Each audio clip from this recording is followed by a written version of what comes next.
sober with Call Her Daddy. Where are you? Come on in.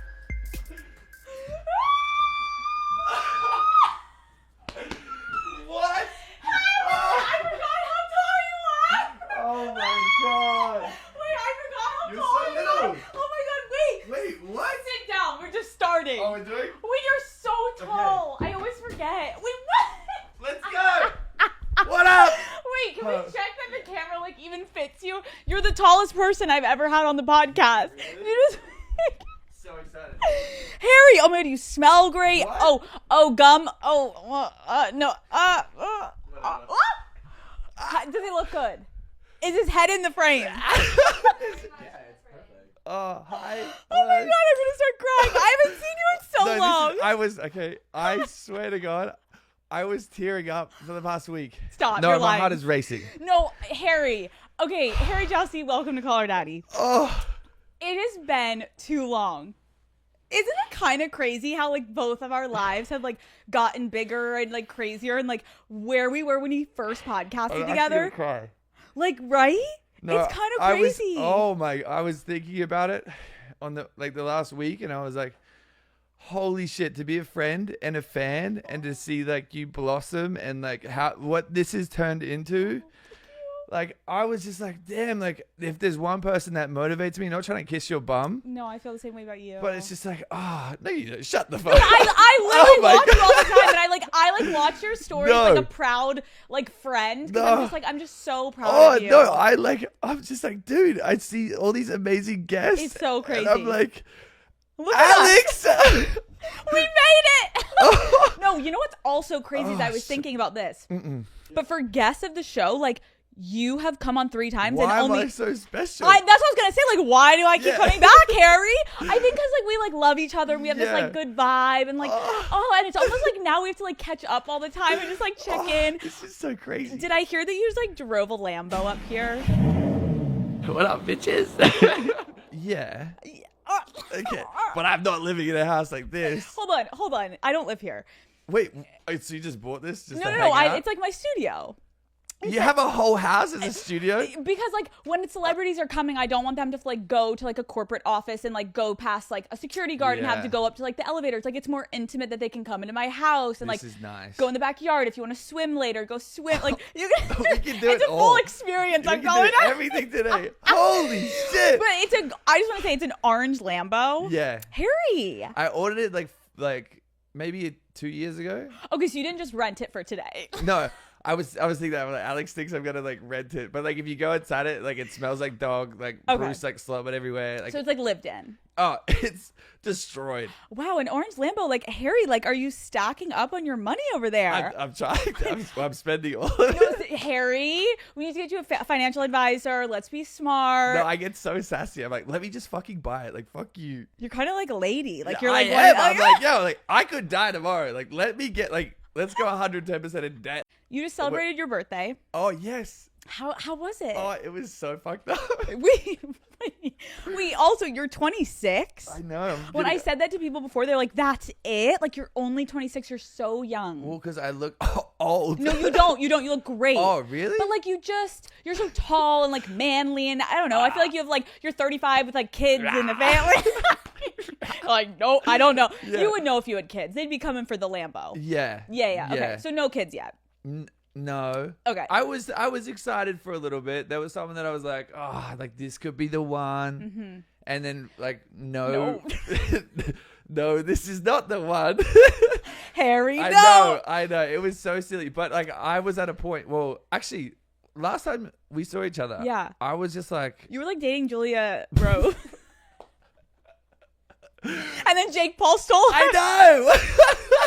Like that feels like ages ago. Yeah, no, that's crazy. So you got me at my worst. Oh, okay. And now, like, I think I was just like, okay, cool. Like, I don't want to have like sex with everyone anymore. Well, not like I was having sex with everyone. There's like still everyone. people that I missed. Yeah. But anyone who There's- looked me in the eyes. There's some people that I missed, he said. Like a couple stragglers I didn't get there's to a few insert inside. newcomers. Yeah. No, but I was just like, oh, I just want to have sex with people that like I love and I care about, because sex is just so much better when you care. Like one night stands and whatever else. And then I stopped drinking. Mm-hmm. Now I'm drinking again. Should we be drinking right now? Do you want to drink? I didn't know because I was like, okay, wait, let's talk about that for a second. You stopped drinking for how long? 13 months. Okay, and why did you start drinking again? Okay, so it was after Coachella last year. I was like, you know, after a festival, you like fucked up in bed for like 2 weeks. I was destroyed. And I was like, you know what? I'm not going to drink till my birthday. And then I didn't do the math on it. And then it was like 2 months in, my friend's like, come out, let's get fucked up. I was like, oh no, I told myself that I was going to wait till my birthday. And then it got to like 13 months. I'm like, dude, what is wrong with me? So you're like, you were done with drinking. Yeah. And then what did you do for your birthday? Oh, I was so embarrassing. So all my friends like flew in, and then, you know, the bender started, and it was just like bad news. And we went to Cabo, and like, I could show you some stuff off camera. It was fucked up. Like what? Like what were you up to? No, come on, just give us a little like. No, we were just like, there was like no one in the clubs, and we're just like getting naked, like throwing money everywhere. Like the people that were with just taking their clothes off, and then we were at this very expensive hotel, and we're stealing like the fire hydrants and like spraying each other. Just like classic, like fun-loving things, like just classic Harry Jowsey But thing. we paid for the fire hydrant. Good, okay, Everything's yeah, good. We cleared it up. Yeah, we spent a lot of money there. Wait, so was that the first time that you drank in 13 months? Yeah. What was your tolerance like? Terrible. I had one shot and I was like, yeah. I'm like, I want to have sex. I want to get crazy. Wait, did you have birthday sex? No. There was like hesitation. No, I don't. No. You remember. No. You're blushing. You can tell me. No, you just make me nervous. Wait, why? For a while, I was like, oh, I just don't want to hook up with anyone because it's just so draining. Yeah, you know, you just put so much into it. Yeah. You're just such a lover. You just give so much. No, but I was like, the next person I date, I want to marry. So I'm dating to marry. So anyone who looks at me, like, if I don't see that we're gonna get married, I'm gonna block you.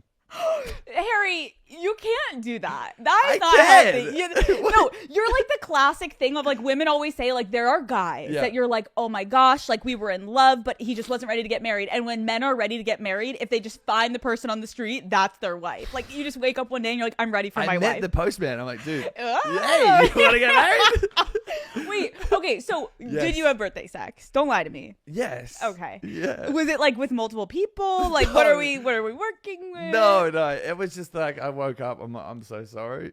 What? You said sorry to who? To the friend. The friend. Yeah. Because you had sex with the friend? No, it was just like an old fling that decided to come back around. Oh, and they went to get down to Cabo with you. No, they didn't.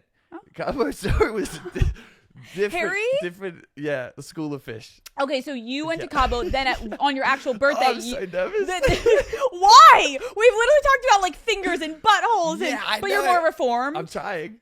Your outfit, you feel more like an adult. Yeah. I feel like we're in a therapy session. I feel like I'm your therapist. How are you? Fuck Did you off. have birthday sex?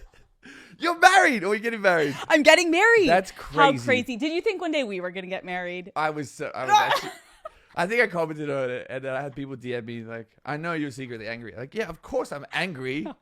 I'm pissed. No. We're good as friends. No, I was like, so good. If in the previous, if anything ever happened, you would never talk to me again. Right. So like it's good for This is you the best. and clout that you're able to keep coming on here because we've never hooked up. Yes. And we're just friends. Yeah. But if had we had hooked up, then you wouldn't be here. Yeah. So that's also to anyone that ever thought we hooked up, we never hooked up. Yeah, because Okay. Yeah. Why are you being weird about the birthday sex thing? No, okay. I fucked on my birthday. Oh, okay. But I was just like, it was, I don't know. I was really drunk. Okay. And okay. I probably got taken advantage of. Oh, okay. Okay. But Harry. I feel like it was fun. Okay. And then the Cabo thing, like it was just whatever. But I was also like, okay. Do you feel at 26 you're in like your quarter life crisis era? Like what's going on? no, I am. Like I'm. Oh. Yeah, I'm like I want kids, marriage, and a nice house. This one specifically. I want this house. You're dressing the part for like I know. the dad, I but push like my a hair hot back. dad. Yeah, you look like. Wait, did you get more tattoos? No, I'm getting them removed. Oh, you're like cleaning it up. Yeah. Oh, so like we are like we're gonna have to like tone it down today. No, bring it up. I'm coming to see you. I was so excited. Let's go crazy. I'm so proud of you. So like you I look eat great. ass now. Oh, you do? Okay, I just realized there may be some people that listening to this that didn't listen to our first two. Oh, shit. I highly recommend, I wouldn't say pause this one, but just know like there's a really beautiful progression of like Harry and I, can we turn out the air a little bit? Getting hot. Harry and I started our journey 3 years ago. Anyways, we've now known each other for so long, and it's only become this annual thing almost that we do of like, but then it started to become like we needed time for this one because like now we really haven't seen each other since the last two was a little bit closer together. Harry talked about, you know, when like he's fucking girl from behind, like seeing a little bum fluff. Remember that? Bum whiskers. Yes. I asked Harry, like, do you like look? Because a lot of girls are like so terrified. Like, are you looking actually at my asshole when you're fucking me from behind? And Harry was like, well, some like if I see little bum whiskers, like, and I was like, oh, so like girls are like, do I have to shave my asshole? And you were like, no, but like if it's like really bushy, like maybe like clean it out so I can like, you know, not focus on just the bum whiskers. Yeah, now that we're eating ass, I don't want to be tugging on hairs. You know, I don't want to pluck them. What changed for you to begin eating ass? I did it a few times, and I just got a bad taste in my mouth from the whole experience. You know, we've all been there. I'm like, you know, did you have curry last night? Because my tongue is spicy. But now I'm like, you know what? I'm in my dad era. What would a dad do? Oh. A dad would eat ass and suck toes. Oh, I got a foot fetish. Oh, not really. What? I love sucking toes. Harry, what in the fuck? Okay, hold on. I went and did ayahuasca. I've developed a foot fetish from that, and then here we are. I feel like ayahuasca helps you like go to a different place in life, but you just realized through ayahuasca. I've never heard someone be like, I realized in that I have a fucking foot fetish. What? Oh. Who? So you were sucking toes for a little bit there, and you really like it now? I enjoy it. I'm like, I'm just like, look, if you're enjoying, you know, laying down, missionary, put a foot in your mouth. While you're fucking them, you're also sucking the toe. Yeah, I'm not sitting there just like, God. Like, are you making eye contact while you're fucking them, sucking their toe? I'm trying not to because I'm like, I don't want you to look at me. Right, because it's almost like you're like kind of sucking dick, but like the big toe. Shut up. Don't look at me. Yeah, look away. Yeah. Yeah. Let me enjoy my popsicle. Try to chew your toe down. I honestly kind of love that for you. I think it takes a real man to be able to eat ass, to really be able to like put that toe in there and like look it around. I'm so proud of you. No, I'm growing up. This doesn't sound like a quarter life crisis. No, I have a whole wardrobe full of just sex toys and like this big fuck machine. Like it's been fun. Wait, what? I was in a relationship for like a year, so I was just like going after it. Well, there was one day where a little bit of time where we didn't see each other for a minute, and I was like, you know what? There's a bunch of stuff I want to try, and you're the dance partner. So I strapped her into the bed, and then I was like, I lit all these candles. She thought I was taking a meeting. She came in my room. She's like, what's going on? I was like, you just have to shut the fuck up, and you're gonna get pinned down, and you got no choice. And did she like it? She loved it. Okay, that's great. That's good to clarify too. Like when you're pinning a woman down, like good to clarify. I call her daddy. No, she was loving it. We previously spoke about it. Okay, good. And she's like, yeah, I just love like because she just loved to be dominated. So I'm like, okay, well. I think that's also really hot in relationships where like take a little fucking initiative. Yeah. I think sometimes people forget like, hey, sometimes you should surprise your partner with things. I heard that you have this plan. Oh, you look great in white. Thanks. Okay. Are you good? Okay, what plan? Okay. What plan are we talking about? Okay, I heard you had a plan to be single for 3 years. I think it was when I broke up with your ex-girlfriend, like for the first time, and I was like, you know what, I don't want to do this anymore. I just want to focus on myself, and I'm kind of in that place right now. Okay, so is that like a hard like 3 years? It's more just like everyone stay away from me unless you're like the wife, like unless you're the one, you know, which is so scary thing to say. But I'm like, I just don't want to fuck around. I've learned enough lessons. I've learned everything I need to learn. Yeah. You know, I know what I like. I know what I don't like. Like, just stay away from me. Am I allowed to ask? Because I feel like I've seen certain things on the internet where, like, you and your ex, like, wanted to stop talking about each other. But, like, why did you guys know you weren't the ones for each other?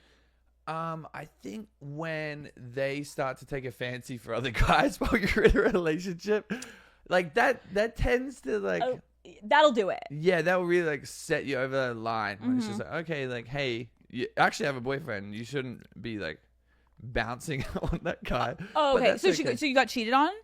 Yeah, I haven't Oh. really said it. I haven't really said it, but yeah. Why? Well, because I'm just like, I don't want to talk about it. Oh, okay. You know, I'm like, but we're gonna talk about it. here we are. If you just Call it daddy. always gets it out of him. Yeah. You bring up Whatever Call Alex Daddy. wants, He's like every other interview's asking. You're like, no, like it was an No. amicable split. You come on here like, I got cheated on, Alex. Every interview, they're like, can we talk about your exes? I'm like, no. Like, I don't want to talk about it. Alex is like, Harry, how did you find out you were getting cheated on? I think well, LA's a pretty small place, and you seem like figured out, and like there was a lot of like emotional cheating, and there was a lot of like cheating, like messaging other guys, whatever else, and I was like, wow, whatever. But I just Were you a saint? not the first time. Oh, you guys had 2 rounds. Yeah, 2 rounds. Like I wasn't like going out of my way, but I would like other people's photos and like, Okay. but Is that the extent? apparently? Oh no, I would reply to some comments and stuff like that. But like, We love accountability here. Like this is no, good. I'm being honest. Like but- it's over. We can like open it up now. Yeah, so yeah. you in the first round of dating your ex-girlfriend, you answered some DMs, you were liking some girls' pictures, you weren't being faithful It in was, that sense. like early on, I think early days, like before we officially put like a title on it, like I was still messaging girls and whatever else, which I didn't think was a big deal. But then once things got serious and I'm like, okay, like I'm gonna marry this girl, I want to buy us a house, I want to do all this stuff. I was just like, okay, no one else matters. And then second time around, like it was this like same person as the first time that we broke up, that we split. And I was like, okay, cool. Like, dude. Are they together now? No. He's What's wrong with him? No, he's like, nah, I can't. Who? I'm gonna tell you after. Okay, so you just told me the people. Yeah. That's really shocking. Yeah. Woo! Okay, so you thought you were gonna marry this person, and you were faithful towards the end also. Yeah, Or the I whole- was being such an angel. Like I was like planning our future together, and like I don't know. I was being such a good boyfriend. I feel like Right. I took care of every aspect of her life, like free, like house, bags, everything she needed. I got a Rolex. I got her like paid for her legal bills. I could use a Rolex. I'll take the wedding ring. Give me your relationship. Give me your relationship. Wait. Okay, Harry, when this comes out, though, is she going to probably say something like you're lying? Do you think she'll say Of you're course. lying? Call Her Daddy is brought to you by Baskin Robbins. We are in the thick of summer, Daddy Gang. And for some of you, that may mean a little boat session, okay? For others, maybe it's bikini season, okay? But for me, summer is the peak of ice cream season. There is nothing better than a cold, delicious ice cream treat on a hot summer day. You feel me? And this summer is looking especially sweet thanks to Baskin Robbins' limited time Sweet on Sydney lineup. We all know and love our girl Sydney Sweeney, and this new menu is inspired by her go-to order, a rainbow sherbet, a juicy trio of tart raspberry, sweet pineapple, and tangy orange flavors. I will be trying Sydney's signature scoop, which is 2 scoops of rainbow sherbet, a waffle cone with sprinkles topped with mini gummy bears. Delicious, okay? Or you can sip on Sydney's signature fizz, rainbow sherbet blended with starry lemon lime soda, also topped with mini gummy bears. Boom. This summer, go all in on feeling sweet on Sydney. Baskin Robbins, seize the yay. Find a shop at baskinrobbins.com. Call Her Daddy is brought to you by Shopify. I think my favorite part about growing unwell has been hearing from the Daddy Gang about what you guys want more of, whether it's a new hydration flavor, you want to have an event, or just creating sweats for us to all be cozy in and lay and lounge and watch more Call Her Daddy episodes. So much of what I do business-wise is influenced by all of you. Sometimes starting a new business idea, though, it's not just about starting with a product, but it's really about finding what product your community needs first. And when it comes time to launch, turn to Shopify, the commerce platform trusted by millions of businesses. You can literally set up an entire online store in a day. Like right now, Daddy Gang, you could be setting yours up.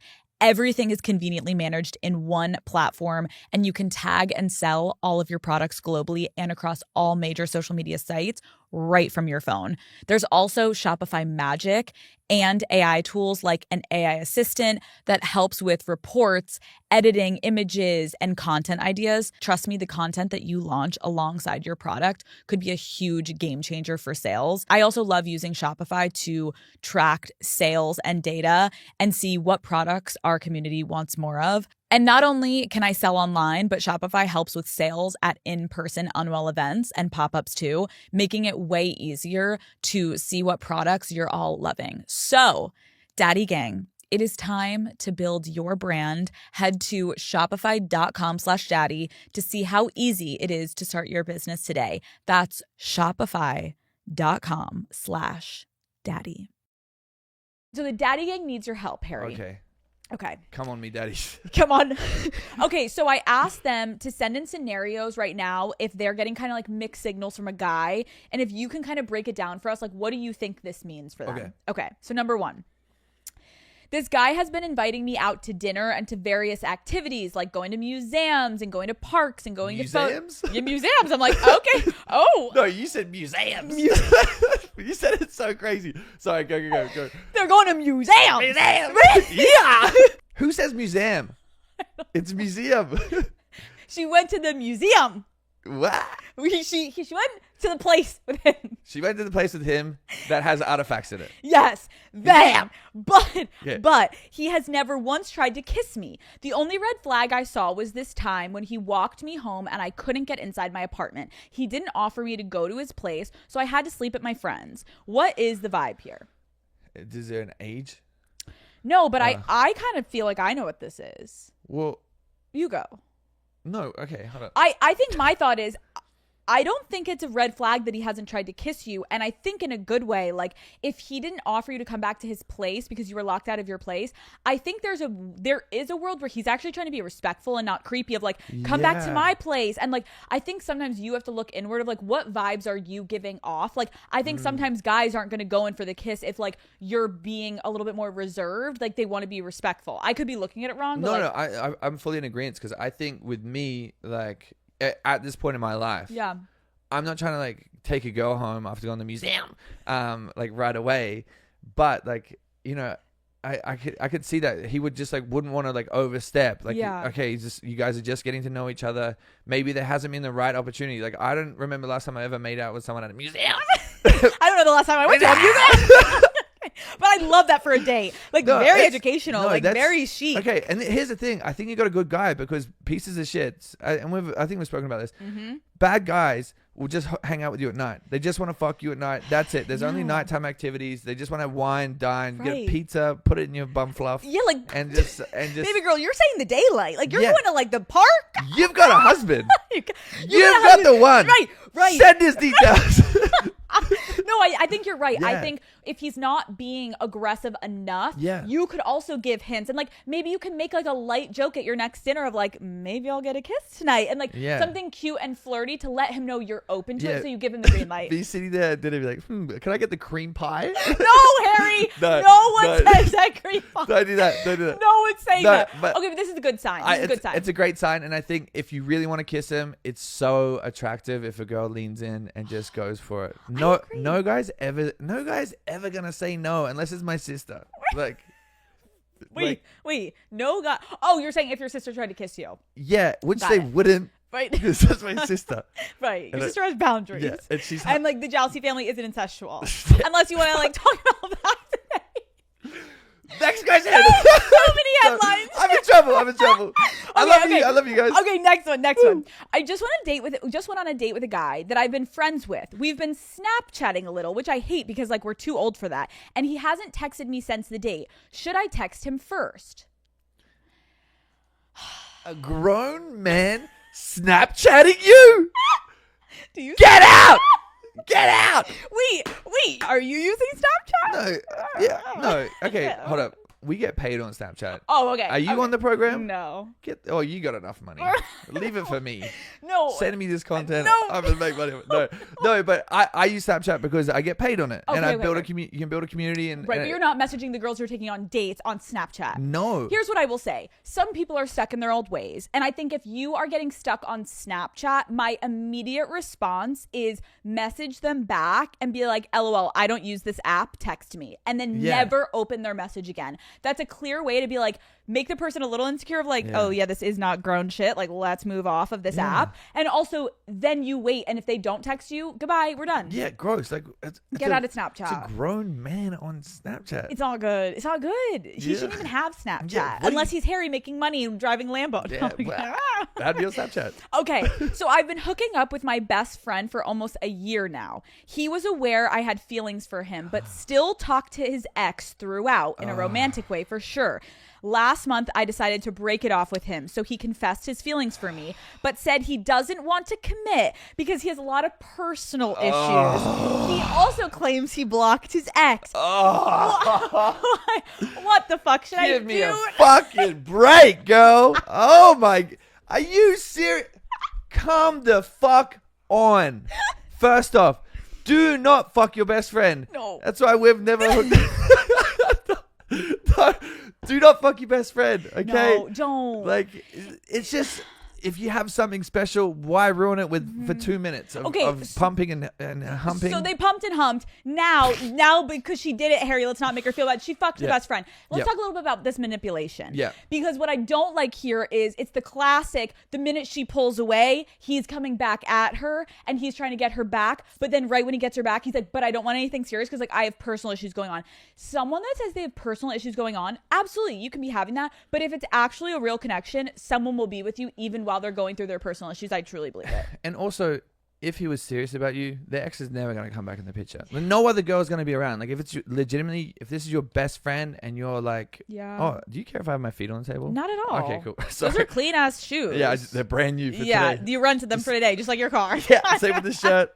Look, same with the jacket. He's still got the tag on his jacket. You're returning all of this. Yeah, no, it's going back to it. Even the undies. No, okay. But also, if it's your best friend, like, he should love you, like, through and through. And, like, if it's that serious and if it's legit, I just think the manipulation and to be like, okay, well, I actually had feelings for you because he knows that you care, knows that you want that. He's, like, dangling the carrot. I agree. Chop that carrot the fuck out and go find a cucumber. Yeah, like, let's switch it up. Like, Yeah. oh, good one. That I don't know if that was good or really bad, but, like, we love it. No, carrots are small, cucumbers are nice. Huge. Yeah. Yes. And eggplant, that shit, okay? But I get what you're saying. I think anytime a guy that you're starting to talk to is convincing you that like, oh, I'm talking to my ex, let's get out. Let's Get the fuck out. Let's just dude. move on. Like, your ex is your ex for a reason. I agree. We're Yeah. out. Okay, what does it mean when guys are amazing when hanging out in person, connection, conversation, chemistry, but are horrible texters and are always busy with work and barely communicate in between hanging out? It means he doesn't give a fuck about you. Harry. Sorry, I mean, he the thing is, again, people are busy, and I think that, like, take a bird's eye view. Yeah. You know, take a bird's eye view of, like, the situation. Okay, bird's eye view. Is he, like, got a crazy? Is he working at museums, or is he, like, got a crazy busy schedule and he can only, like, fit you in a little bit of time? Yeah. But again, people can text you back if they want to. This is also a thing I would say is it depends what age you're working with. But like, I remember when I met I hate this word is still so weird to me, fiance. It's crazy. I know, it's a little Please cringe don't though. say that I just again. want to say partner. Like Yeah. when I I'm met my hurting. My partner, heart is hurting. Harry's like, I gotta go. Please shut up. No, but No. when I met my partner, like he was like I don't text. Like I'll text you, but like I want to call you. And so Oh, I hate that. Oh, at first I was like, and then sometimes he would FaceTime me, and I was like, I Ew. don't have my like hair done. Like, oh, What? but what I realized was like he was just like busy as fuck, and when he had moments to connect with me because he like has a big job and he's like working all the time, he wanted to call and talk to me and converse with me, and I appreciated that there was an effort. Maybe I wanted to text a little bit more than phone calls, but I knew it was an effort. If this person's not giving you anything, I think you could always say to them, hey, listen, I get you're super busy, but I would like a little bit more communication in between, because I feel like sometimes we have these great nights and then there's just a dip off and we don't speak at all. Yeah. If he tries to then act like you're crazy for wanting to speak, that's a red flag of like, you're being a little clingy. You're just asking for some in between communication. That's good. Yeah, I think everyone's selfish. Yeah. You know, when you said the FaceTime thing, I was like, ew, like fuck that. I've had friends that call me and I'm like, right, piss just off. text me. But I realize it's because I'm being selfish and I'm not thinking about their schedule. Because in that situation, I'm like, dude, why are you not thinking about my schedule? Exactly. But it's because I'm a little bitch. Yeah, exactly. I think it's good. I think it's good to realize also, like, you don't need to be texting 24/7. That's also something that's like, if you went from a relationship where it was so heavy in the texting, you also have to get used to, like, some adult relationships, like, you don't need to be talking all day. Yeah. Also, there's literally friendships like ours. Yeah, we don't text. We don't, We voice note. we do. Okay, listen to this one. My best guy friend tells me he wants to try a relationship, but then goes out with his ex 3 days later. He then apologizes and said it's just as friends, but then he goes to a baseball game with her. I get that they have the same friend group, but dude, move on before you pursue me at all. Question being, can you be friends with your ex and move on? I think being in a, it's kind of scary. Like I'm a very secure guy, but if my girl is like texting her ex and they're like, you know, in the same friend group and they're all hanging out, it wouldn't make me feel comfortable. It wouldn't make me feel excited. Like I wouldn't be like, oh fuck, let's go hang out with Big Jimmy. Like the one that you told me that like has a horse cock. Like let's go. Like I wouldn't feel excited about that situation. I think that in no circumstances you should be friends with an ex. Yeah. Yeah. If you're in a new relationship and you're still friends with your ex, unless you have a child together and you're trying to be amicable, Exactly. that's also a different word, amicable. You're not friends. Like, we're going to like get a drink together and like, Girls night. no, like you've been intimate with each other. Like, keep it moving. Like, there's no need for you to be Okay, but what friends. about a one night stand or something of like a one? I think if you had a one night stand with someone and what you're saying, then you become friends and then you get into a relationship, you're still friends with that person that you like one time had a one night stand with. I think, yeah, but you shouldn't hang out alone. Just out of respect for your partner. Yeah. Would you tell your partner? That's a tough one. Oh, that's hard. That's a tough one. I think because I feel I'm under the impression that the truth always comes out. Yeah, I think I would, because I think also, like, if roles were reversed, I'd feel really hurt if I was in a room with someone that my partner had fucked and I didn't know. And even if it meant nothing to either of them, I would feel like the idiot. And you're right, if something came out, if someone made a joke and I'm like, and then you find out that your partner didn't tell you, that's a bigger deal than if they told you. But you also then have to be mature enough, if your partner tells you, yo, it doesn't mean anything, then I think you also have to be mature enough to like be like, okay, I can see this person and be amicable with them. Yeah. Do you know what I mean? Very mature. I call it one date wonder. Why go on a first date, text me and saying you had a great time, so much fun, want to do it again, and then fade out? It's so hurtful and gets my hopes up so much. Why do guys do this? Because we don't want to feel like the bad guy. You know? Like I want to text you, I want to tell you it was amazing, and then like I just like let it fizzle out. Because again, people are selfish and people are just thinking about themselves. Yeah. And it maybe if they have a good soul, they have a good heart, they don't want to upset you. You know? I get that. I almost think though, like sometimes the false hope is more hurtful than just like ghosting. I would rather get fully ghosted than someone being like, I had the best time with you, blah, blah, blah. And then I'm like, oh great, let's meet up again. And then like they keep like just like passing me off and I'm like, what? Ghost them. Yeah. But I think what you can know is no matter what, it's hurtful, but just take it as like, okay, you didn't waste your time. The person doesn't want to go out with you again. It's okay. It hurts, but don't trust anything a man says. Oh, this one's sad, but it's like a classic. You can just answer this. First date, the guy told me he's looking for a wife. 2 months into dating, he said he's not looking for anything serious. It was me. It was Sweetie. Me. Yeah. Sweetie. He hates you. Like, what do we like? What do you think? Say thank you. I don't know. Here's the thing. Like, look, some guys could be using that as like a ploy to be like, you know, I'm serious. It could be a fuckboy tactic. You know, this could be like a full like. He doesn't like you. Yeah, it's just not it. I think the answer is listen. Yeah. He could have been serious saying he was looking for a wife, and then he quickly realized you ain't my wife. Yeah. And so now he's like, I don't want anything serious. The point is, he said he doesn't want anything serious. So it doesn't matter. He could be lying that he wanted a wife. He wanted a wife. It doesn't matter. He doesn't like you. He sucks. Move on. Let's talk about nudes. Oh, yay. Do you reuse nudes or do you take them fresh for every girl you send them to? I think guys are different, no?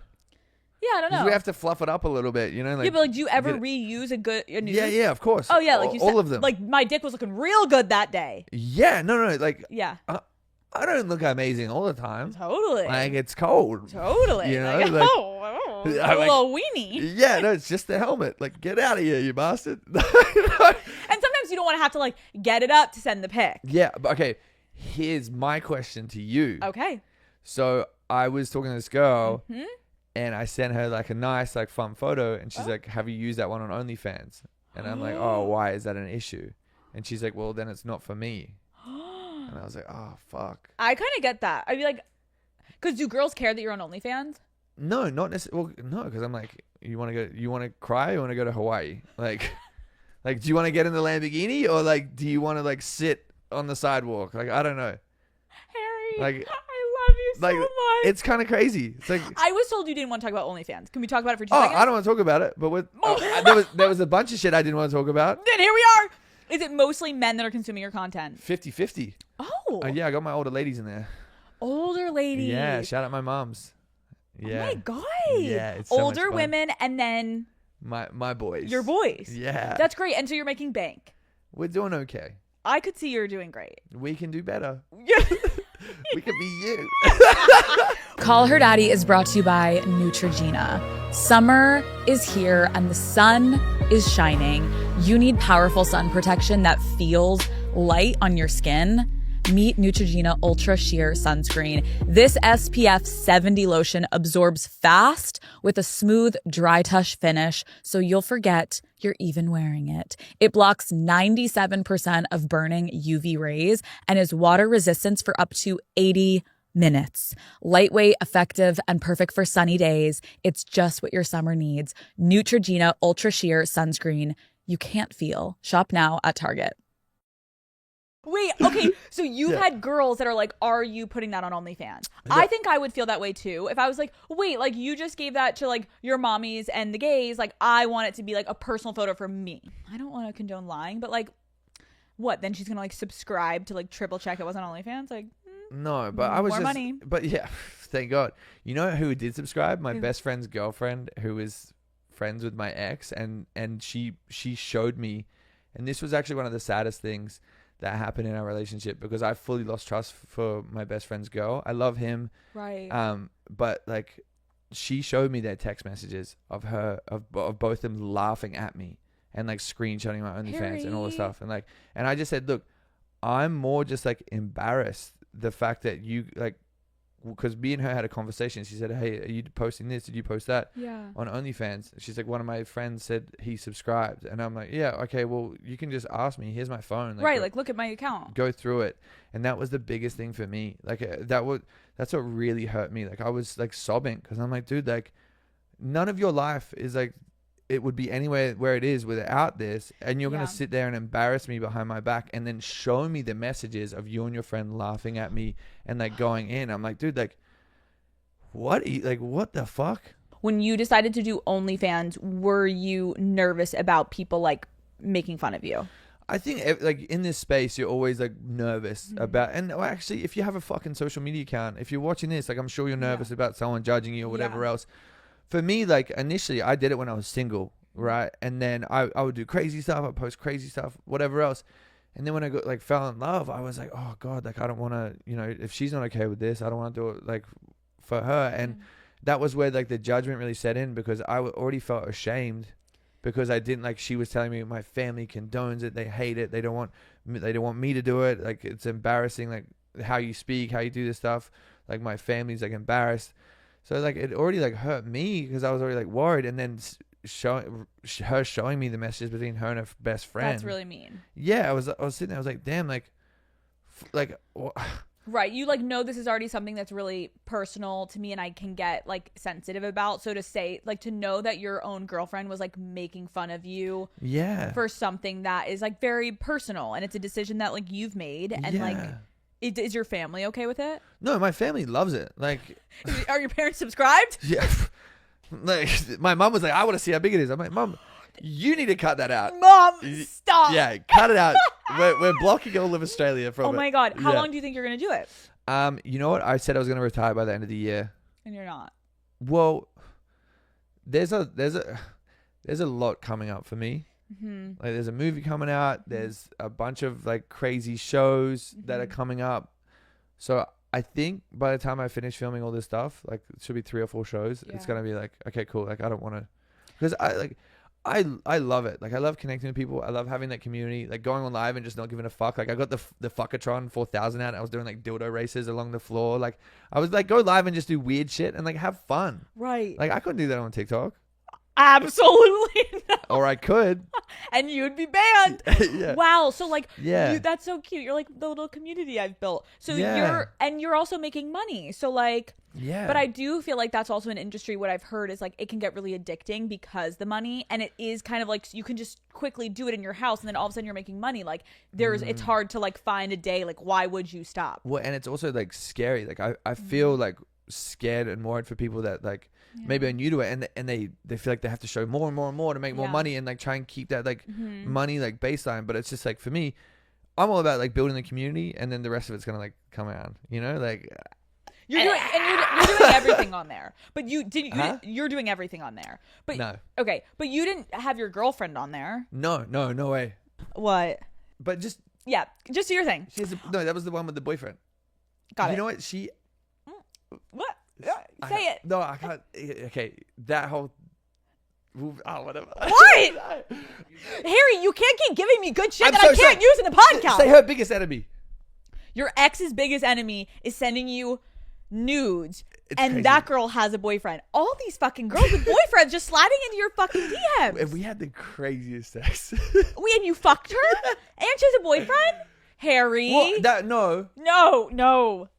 I know, at some They- point it's not your responsibility. Well, exactly. I'm like, It is, though, if you start dating her and think for 2 seconds that she'll be faithful, Okay, just like your last. Here's the thing. You lose him how you get him. Exactly. That's what I figured out. So don't date her. No, but it's You so can have much sex. fun. Yes, she's hot. Violent. Like She's hot. Like she's a little pick her up and just like she's my human pocket pussy. Poor boyfriend, huh? Or no, loser. Yeah, what a loser. Wait, what a loser. Yeah, I'm sure getting he's a great cheated guy. on. I'm sure he's a great guy. Yeah, what a fucking loser. You know, you losers that get cheated on. Fucking hell. Harry. Wait, Harry. Harry. Harry. Oh, yeah, go. I got more stories. Okay, wait. I didn't realize that you sent nudes to stand out and get accepted when you were applying to reality shows. Yeah. Brilliant. How did they not send like a cease and desist? Because your nudes were that good. Well, no, so it was just like, I'm like, dude, there's so many people that are just like, hey, I live in my mom's basement. I want to be on reality TV. I was like, How do I stand out? let's let Big Jim and the twins hang. Like, what the fuck? Like, I was just like, dude, they're gonna like, they're literally scrolling. No. Cock? What? What the fuck? Okay, sure. So, This guy's crazy. so you submitted. Was it like a good nude or just a literally picture of your dick? No. Yeah. Just like a if it was a photo like of my a dick, mirror they'd be like, selfie? is that a worm? Yeah, Like, like, what's going on? Yeah. All right, little you need to go to a Jimmy. doctor. Wait, let's call that guy up to get him a doctor. No, It was a mirror selfie. I have a pretty penis, so like she wouldn't know. No, I wouldn't know, but I can Happy- imagine. Yeah, it's pretty, circumcised, beautiful, but it was a Not photo. that uncircumcised aren't. Well, okay. Yeah, I'm pretty sure we can find some ugly ones. Okay. Mole rats. No, We don't we don't. judge, discriminate. but we love a little.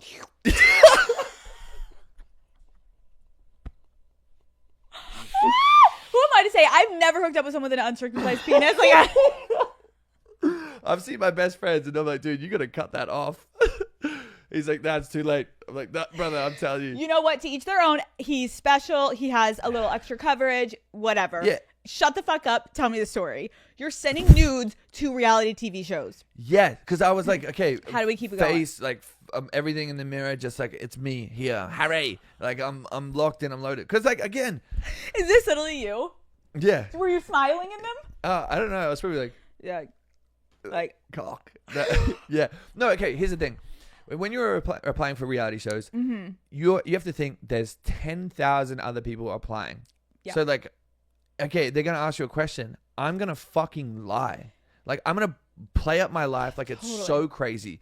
Like in my interviews for Too Hot to Handle, when we're sitting there, like I'd walk in the room in my undies and they'd be like, well, have you got no clothes? I was like, do you think I care? Like, and they'd be like, what? So I'm playing up a persona of myself because again, I was just some little boy in New Zealand that was just like, what the fuck do I do? I want to make people laugh. I want to entertain people. I get that. So I was just like, fuck it. I'm going to be crazy because at the end of the day, the more crazy you are, they're going to see Put you dollar on. signs. Yep. Yeah. So I went in, I was like cock and balls out, the whole shebang. And then in the interviews, I was just like talking crazy. Like, how many girls have you like had sex with this week? I'm like 4 today. I'm like, right. You're like, this isn't happening. Yeah, it's not happening. I actually really like that. And I think that potentially now moving forward, they're going to get a lot of people sending in nudes. Please send them to me. Oh, yeah. No, God, I forgot. I plugged it. I was waiting for the chance to plug it today. Let's send me nudes. Let's tell them. Okay, so the first ever podcast that Harry and I did, we were like joking, and I was like, "Oh my god, Daddy Gang, like send Harry nudes." Like it was a joke. It was insane. And like Harry literally texted me after and was like, "Alex, like my DMs, like I'm getting so many nudes." I legitimately had like 10,000 like nudes. That's what I'm saying. In like 30 seconds. I'm Like it was fucked up. And I'm like, Harry, like I'm like, where are you coming from? And like, thank you. Like it was insane. I remember getting that text and be like, "Thanks so much for a great experience." Also, like I have so many nudes in my DMs. Like, thank you. Like you're an angel. Yeah. Great work. Great working with you. Send them now. But you have enough. Yeah, I got enough. Please don't. Please don't. Have you ever sent a picture, one of those pictures where like you have an object next to your dick for size reference? You know?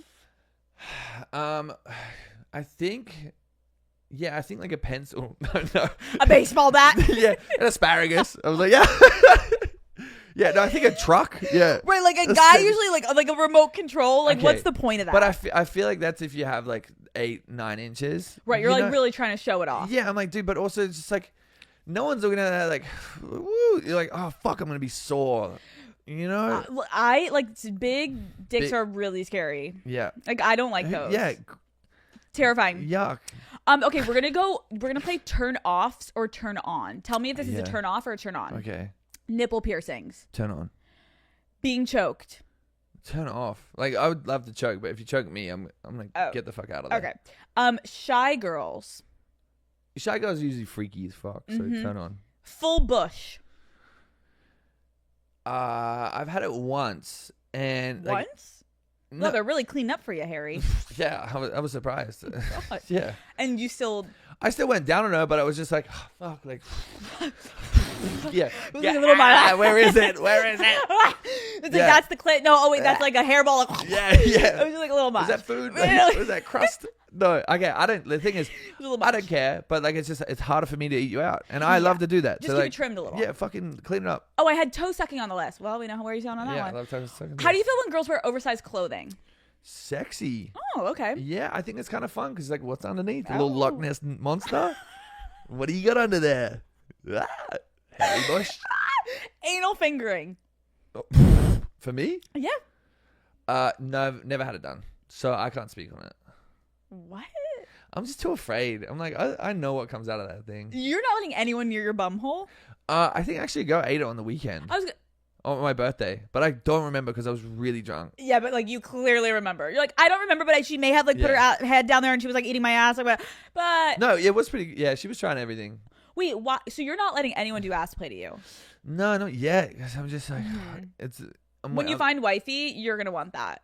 Your life is gonna change. Yeah, but I put a finger around there and I'm like, oh, it's scary. No, because you can't do it yourself. You have to have a partner do it. Oh, okay. Well, yeah. I was also like, it was like me in the shower, confused in the corner. Like, You're like, that doesn't feel good. What is that?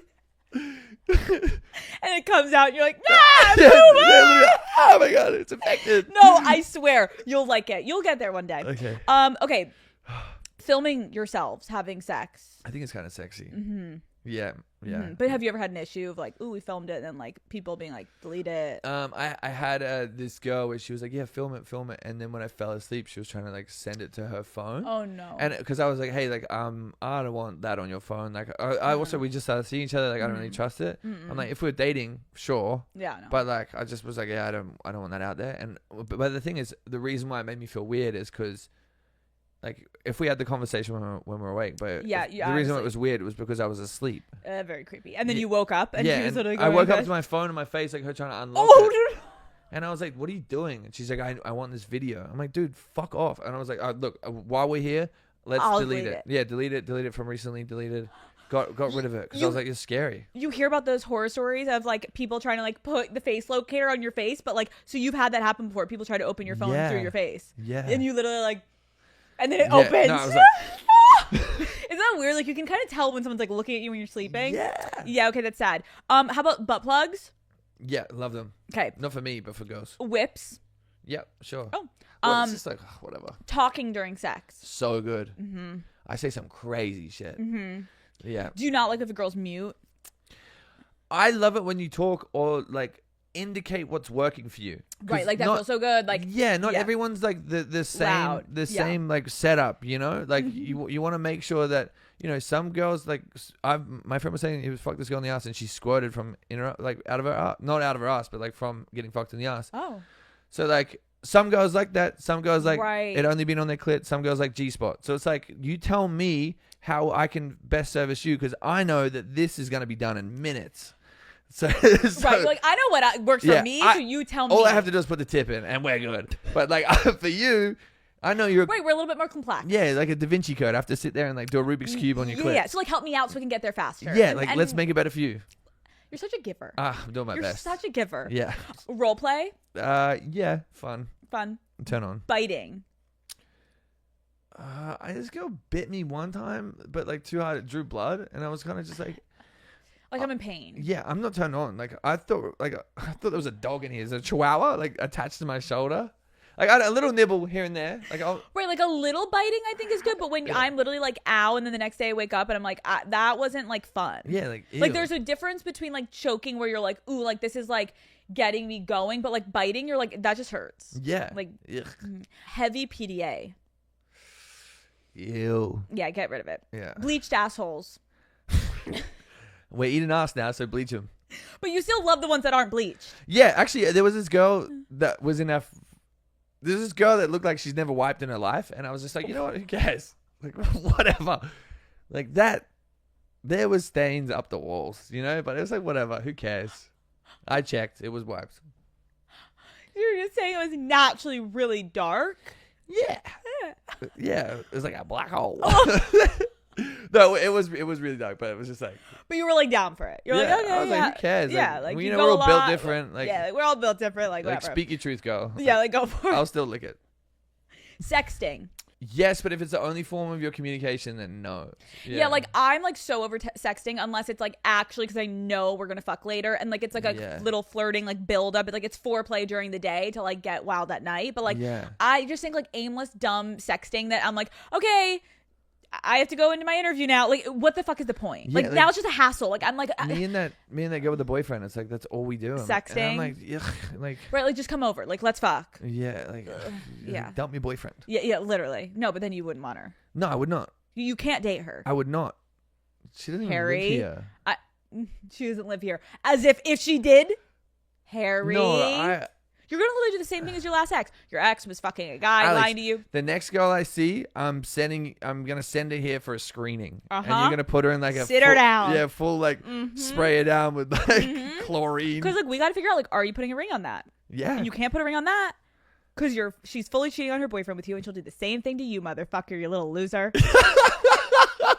Okay, how do you feel about handcuffs? Yeah, nah, No. it's just too much effort, bro. Like get some rope. Loud orgasms. It depends. I've hooked up with a few girls that it sounds like a fucking fire truck. You know, like someone just got like Annihilated. the SWAT team pulled in. It's like, like you know, And there's you're like, can we just? just stop. We're like, do you do that when you're alone masturbating, girl? Like, probably not. Yeah, I like it when you know and you feel it, and it's just like Right. because they're being quiet or like talking a little bit throughout the process, and Yes. then when it comes in, they're just like shaking and like letting it out like that. Like that's like hot and sexy. But sounding like a fucking dog that just got his leg run over isn't like hot. Like Right. And it's also usually, like, this is performative. Like, you don't Yeah. actually have to be screaming this loud. Yeah. There's a natural reaction you can have when you have an orgasm, but like, I could be quiet when I had an orgasm. Period sex. you know what? I'm a bad boy. I don't mind it. I don't mind it. I'm really like, my one, yeah, I don't care. I don't know. You It's don't like care. blood bond. I don't know. I get it because girls on their period are usually way hornier. I don't give a, yeah. So like, dudes who get freaked out about it, it's like, fuck off. right, like what? My only rule is I'm not going to eat you out when you're in your That's period. fair. You know, like. But even if you're on your period, like you could like go around the clit a little bit. You can, but it's also like for me, Yeah. if I'm going to go down there and go to town. You want to go to town. I don't care, but I'm like, I'm going to suck on everything. I'm going to suck the blood out of that shit. You know, I'm going to come up with a blood clot in my tooth. Like, but the thing is, so that's why I'm like, you know what? Unless we're like fully dating, I probably won't do that. But yeah, I don't care about blood sex. Like, I love that. I put a towel down. Yeah. But the thing is, I understand that girls are like embarrassed and like, worried about it. It's like, who cares? Like, that's why, like, I think half women are like, oh, is the guy going to be freaked out? Why do men not just be like, I literally love fucking you? Like, I literally could care less. yeah. And that's the thing. But I feel like it has to go through a little bit of like talking and like whatever else. But I'm like, as soon as they say I'm on my period, I'll lay the towel down. I'm like, we're going to put the blankets over and we're going to stare into each other's eyes. And then I'm not going to look. I'm going to pull it out and we're going to like have a towel there. Right. You're just like not going to look. Yeah, lay there. Like, Right. It just feels wetter. Yeah, exactly. A little mushy. Yeah, a little mushy. Okay. And a little bit of color, a little bit of fun. Yeah. Love that. Okay. Who would you absolutely die for if they slid into your DMs? I think. No, I was okay. There's like a few people. Say them. No, I was. Who are you blushing? Say them. Then they will. I literally was like looking at Emrata's page today, and I was like, damn, like she's like effortlessly the most attractive person on the planet. And like me and my friend group, like I literally was like, my day is like derailed because she's just like so stunning. Have you DM'd her? I haven't. But then I was thinking like Ice Spice would be a lot of fun. And then Sweetie as well. I'm like, Sweetie would be kind of crazy. But then I'm like, I think I messaged Sweetie one time. I don't know if she saw it. And then actually I messaged Iggy Azalea and she replied. She's like, I feel like I have, like, she's a sweetheart. She's like, I feel like I have to reply because you're Australian. And then I was like, I sent her a voice note. I'm like, that only works with girls that are American. And she just never replied. And then I think I sent her something unsent it. I got nervous. I'm like, okay, give me my phone. What are you sliding in with? What did you say to Iggy Azalea? No. Some of the messages are crazy. Like, I'm trying to get an idea, like, what the fuck are you sliding in with over there? Oh, I'm blocked. No. I said, it's probably something bad. Oh, I just, what's good? Oh. It's so boring. Hurry. Yeah. A little underwhelming. Yeah, well, because I think before that I was like, what's up, little... My DM to Khloe Kardashian was, what's up, you little butter chicken? And then I was like, oh, fuck. Because then that's all that scandal stuff what came happened out. with that? I don't know if you remember, but Netflix had me in their bio. Oh, yeah. And there was like a back and forth thing that was going on. Yeah. And I got flowers, and this is when I just got my Bentley. I got flowers and like cookies. No, I wrote it off at Coachella. It's gone. Oh, okay. Yeah, whatever. Who cares? It doesn't even exist. Yeah, Bentley. Okay. But I got flowers and like cookies just to say thank you, because I was like, oh, it's actually like, it's really sweet and really generous for them to like give me that much care and attention. The fact they put me in their bio for like a week or 2 weeks. Anyway, so someone did like a blind item to Dumois, and it was like, I work at a PR agency. Harry Jowsey like picked up a flowers and a Bentley, and he's like going, because I think they saw me post it. Like, oh, he's I got good word that he's seeing like Khloe Kardashian. So then it just spread like wildfire, and of course I'm not gonna deny that. Of course not. But I went straight to my DMs and I unsent every weird corny little message that was there. How many did you send to her? Like 3 or 4. Oh my god. But that wasn't like crazy. It was just like, right. So you wanted a clean slate. yeah, I was like, fuck, like, because now if it gets big, she's gonna be like, oh, who is this dude? Check messages. And, like, and it, yeah, it's like, what up, you little butter chicken? Like, right. It's like, how you just doing, have you one. pelican? Right. Yeah. I'm She's like, just leave fuck it. you. Yeah. Also, I feel like she may not get your humor, so she's like, I'm not a pelican, you fucking asshole. Like, Yeah. are you like Are you trolling insulting me? Like, what? Yeah. But she commented on it, and this is absolutely not true in capitals. And then I was like, come on, girl. Like, let me have one more day. Like, give me one more. So did you message her? No, I left it. Like, I've got friends. I have friends that are like connected with her and close with her, and one of them said she thought it was like really funny. But I feel like you guys could be like low key good together. Same. Like I feel like Khloe like deserves a guy that's gonna treat her right, but is also gonna like give her the best dick of her life, and you're a nice guy. Khloe, we're coming. No, okay, but I was thinking about it. I'm like, damn, I feel like because dating outside of this industry is like a little bit difficult because there's a lot of like highs and lows and there's a lot of like, you know, people get a little bit insecure, a little bit worried. And I'm like, damn, I feel like my dream is like to have someone like maybe an actress or someone in that space, you know, that's just like, that understands it and that it just like, you just like, yeah. I don't know. Anyway. I could also kind of see you and Emrata together. No, like I will text her for you. I'll be like, oh, okay, I'm gonna say something after. Okay. Do you want to say it now? No, because we will get in trouble, and that person will hate us. I'm fucking crossing my legs like a little bitch. I know, you're all scared. Yeah, I'm so scared. Okay, who's the most famous person you've ever hooked up with? I'll just bleep it out, but say it to me. That was what I was about to say. Who? What? Yeah, that's what I was gonna say after. Was it good? Insane. Like we had so much fun. I can so see that. Oh my God. Oh no, okay. And if she's watching this, we love you. We're so sorry. I love you. You know who you are. Yeah, she's incredible. This is the craziest shit. And I've never had anyone say this to me. I walk into this room and she goes, I just want to let you know this is never going to go anywhere. You're a big boy and I just need you for one thing. And I was literally like, oh no, I'm a nice guy. Like it could, I think I'm nice. And she's like, no, I'm telling you, like, I don't want anything to do with you after this. I love her. And I was like, wow, like what a boss bitch. And then she was literally like, fuck me. Let me fuck you. No, we hung out for the day. Like the funniest thing was like, I was like, I'm going to press up, picked up my friend's Rolls Royce. And I'm like, Harry, what's with the Rolls Royces? Do people like that? I feel like I'd be like, you're a douche if you picked me up in a Rolls Royce. Sorry. Okay. Well, you want to be in a Camry? Like, like, do you want to send you an Uber Black or just like, what do you want? Yeah, like a little bit more like a helicopter. Like, just chill. Like, okay, but I'm Range like, Rover. Okay, well, I'm also freaking out because this is the most like famous person ever that's like shown interest and is like funny and she's incredible. She's so smart. So wait, so you guys hung out all day, and then like a few hours, and then the funny shit was, she's such a boss. She's such a boss. She said to me, she's like, I thought I wasn't gonna, like, she's like, I got another hotel room in the same hotel. So I had another room because I didn't know if I was going to like you, if you're going to be annoying or not. I was just going to leave. And then I'm like, dude, what the fuck? She's like, but you're cool. And stayed. And we like cuddled and everything was like really amazing. Like she was awesome. That just warmed my heart so much. No, she's like such a special person. She's amazing. Yeah. Like I am obsessed with her. Like whenever it's kind of like whenever I like we check in. Yeah. She's just it's that same vibe. I literally just saw her recently and I was like, like I need you in my life more. Yeah. She's such a special person. Yeah, and she's like she would just be, I'm so proud of you, like Harry, like that's huge, like good for you. But yeah, she's the best. She's cool, but and so fucking hot. And it was amazing. Ah! It was so much fun. That's so good. Yeah. Okay, so do you think you're in your reformed fuckboy era?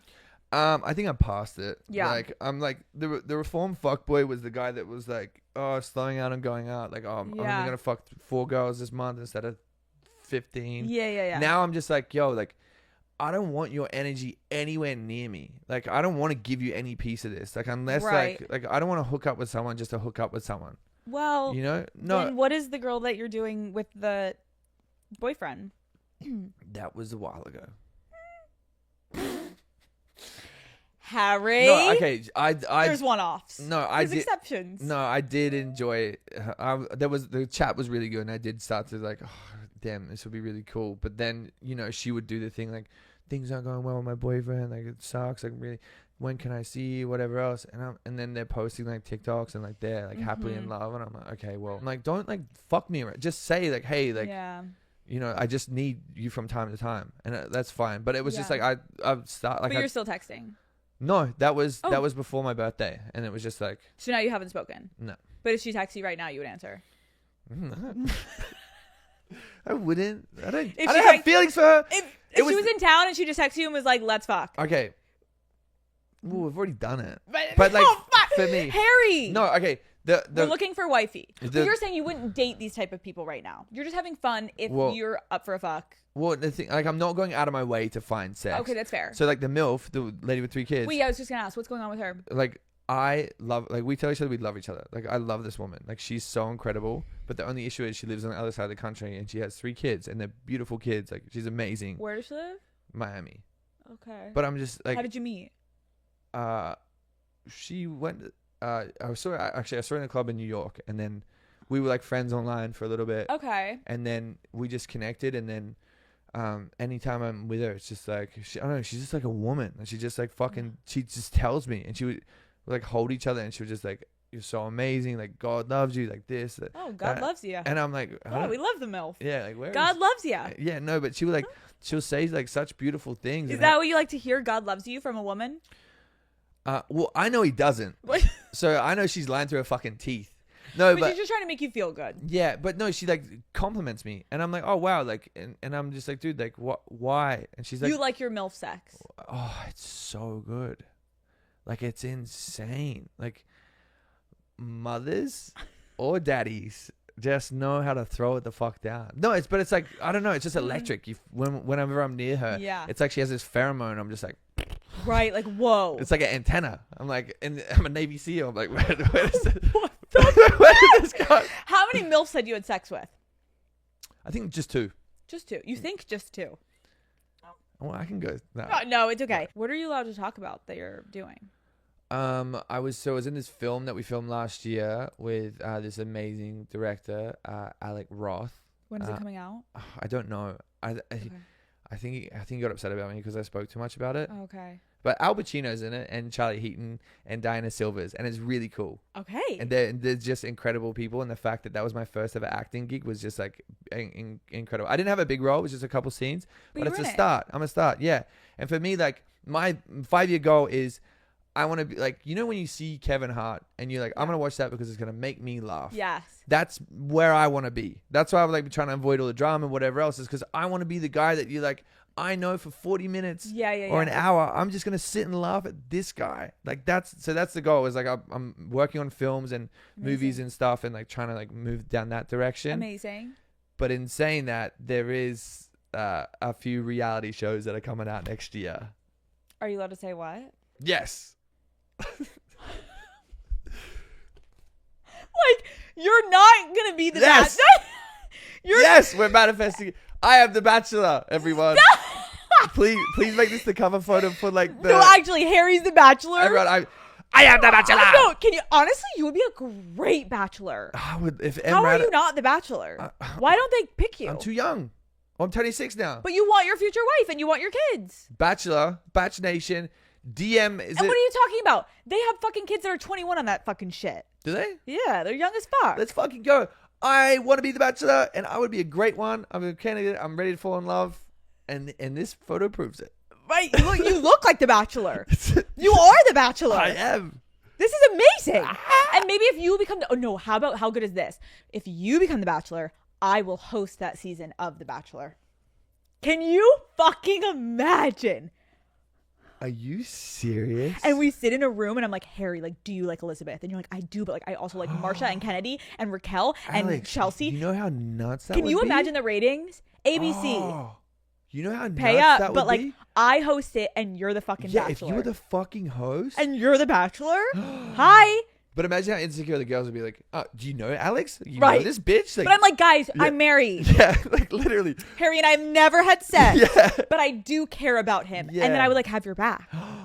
But I would also like love to talk to the girls. ABC. ABC. ABC. Hire us. That's a great pitch. No, that's fucking Harry, nuts. we're on to something. You're going to be on other reality shows that we can see you on. Yes, there's a few fun ones. Thank God. I know. Like, we're ready to see you back on screen. Because the thing is, I was turning him down for a minute because I'm like, I really want to focus on acting, and I've got amazing agents and all this stuff. But then You're back. Well, the craziest thing was, after the breakup, like not even a week after the breakup, I had 3 huge fucking opportunities, like right away. And I'm like, this is like bird's eye view. The universe has sent me this to say, congratulations, this is the right decision. So again, that's why I haven't been heartbroken and like fucking sobbing this time around, is because I'm like, I just got rewarded for making the right decision. I'm excited for you. And I think the Daddy Gang, we missed you. Oh. It's been like too long. Yeah. And I just like, we needed Harry Jowsey back in our lives. Well, when I film this stuff next year, I won't talk about it anywhere else. Oh, please sit down with us. Okay, Harry, we are, I think we're done. But we're not done because you're going to stay at my house. We have so much to talk about. But I love you. And please never forget us, and we love you. And how the fuck could I forget you come guys? back on. I'm your biggest fan. I'm your biggest fan. I love you. I love you so much. Thank you you so much, Daddy Gang.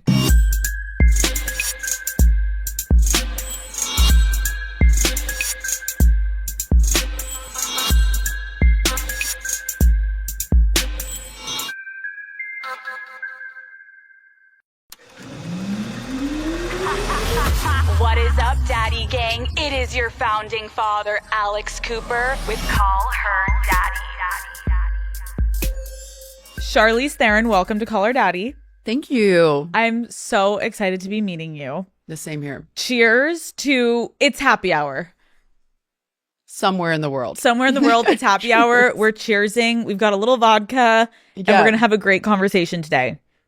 You're in your cozies. Yeah, I apologize if I was supposed to get dressed up. No. I'm usually in my cozies, and Okay. I have a great. meeting after this. I would usually be wearing exactly what you're wearing. So this is perfect. You look great. You look like me today, and I maybe look like you in another life. Okay, in doing research for this interview, I realized we have a couple things in common, and maybe we'll find out more today. But one of them being, we're notoriously known for saying the word fuck. Yes. That's That's why I love your show. Why I love your show for many ways. I just love you're very authentic. And I love your use of the word because, if somebody uses it that much, it has to feel like it's coming from a real place. And yours feels very grounded. I haven't heard you say it yet, but I know it's going to come out today. But I'm like, I've heard that you say it all the time. Yeah. I remember reading it said, Hollywood Reporter profile said that you said fuck 154 times in 3 hours in an interview. They'd have to fact check that. I don't think that's true. There's no way. I was like, she's That's an not icon. humanly possible. Have you ever said it in a really like inappropriate setting where people were like, Charlize, what the fuck are you doing? Listen, I have definitely, I'm trying to think of how to say this without getting the right context around it. I swear in front of my kids because I feel like, I am a responsible mom, but I am who I am. I'm not ashamed of who I am. I also want to teach my kids that there are things for them to look forward to. They don't necessarily get to say that right now, but that's really fun because they're going to grow up and get to say what they want. And also just because sometimes it's hard to articulate exactly what fuck cannot replace. Like, I just feel... And maybe that's because my vocabulary is just not very strong and English is a second language, but it's hard to sometimes really get that thing across, and you can special size it. You can custom it for your, whatever that fuck is that you need, It's fucking amazing. I do this really fun thing with my kids in the morning when we drive to school. They DJ, so I can't DJ at all. So they all take my phone and they'll just like alternate with each other and like play songs. And then they got a little older. They were like, it used to be like the clean versions. And then it was like, Mom, can we like play the dirty versions? And I was like, okay, just for this car ride. So in the mornings, this is now where I think they get a half hour of they play it. Every inappropriate song so incredibly loud that I like lose my hearing, and we're driving for a half hour and they're screaming every single inappropriate words that they possibly can. And then I load and I can tell like all that energy's out. They're going to have a great day at school. And then I put a podcast on and I probably listen to you. It's like by 10 a.m. I've had a full life. It's a full day. You're listening to like WAP at like 7 a.m. You're like 100%. 100%. That's amazing. That's fun. Great. It's great. Call Her Daddy is brought to you by White Claw. I don't know who needs to hear this, but you're way too hot to be spending the summer sitting inside scrolling on your phone. What are you doing? What are you doing? Stop letting plans die out in the group chat. Grab a White Claw and go make some memories, okay? Whether you're yapping poolside, hitting a barbecue, or just kicking back around a fire, a cold White Claw goes perfectly with your summer plans. That's right, Daddy Gang. It is White Claw summer. 100 calories in 12 glorious ounces, gluten-free, and the taste you know and love. I like to pick up a variety pack so that I can guarantee everyone can get their favorite flavors. I am personally through and through always a black cherry girl, but Matt loves the mango and Lauren's favorite is lime. So there's truly something for everyone. It's time to come out of hibernation and stop leaving everyone on red. We're finding a guy with a boat and we're having a damn drink. My friends and I strictly drank White Claw for an entire girls trip last year. And now I can't even smell sunscreen without being reminded of that trip. It was honestly the best time ever. There is nothing better than warm sun, a tiny bikini, tiny bikini, and an ice cold claw in your hand. That is peak life. Pick up a pack from your favorite local spa and grab life by the claw with your favorite flavor this summer. Please drink responsibly. Hard seltzer with flavors. White Claw Seltzer works. Chicago, Illinois. Okay, let's go back to beginning days of your life. You grew up on a farm in South Africa. Yeah. What was that like? It was normal. You know, it's what I knew. It's all of my friends kind of grew up on these small farms. They weren't like these like out of Africa kind of farms. They were called small holdings. We ate off the land and lived off the land. My mom grew. She's growing stuff on our farm out in Ojai now. She's like just a natural farmer. Knows everything about fruits and vegetables. So we lived a farm life, but not as isolated as people would imagine a farm life to be. And growing up, you went to a boarding school, right? High school, yeah. If I was to ask your classmates, like, what were you like in high school? What do you think they would say? Oh, that'd be interesting. I think there was a side of me, you know, there was a lot of alcoholism in my family on both sides and a lot of shame. That I think kids in general have about a parent that might be an alcoholic. Because my dad was like very, he'd show up in states that, you know, was just very inconsistent. And so I think my friends or people who knew me in school would say that there was a part of me that was very, like closed off and not necessarily sharing the truth about who I was in my life. Like kind of, I think I created somewhat of an alter ego that came from like a happy house and like my family were good, happy people. And I think the other side would probably be that I never really like fit in anywhere. It wasn't that I was unpopular. It was just that I almost like weirdly wanted. There were two girls that I very vividly remember in both my lower school and my high school. One was called Charlene in lower school, and the other one was called Marlise in my high school. They were both girls that I absolutely just admired. Like I just thought the world of them. And if you ask me today why, I actually couldn't answer that.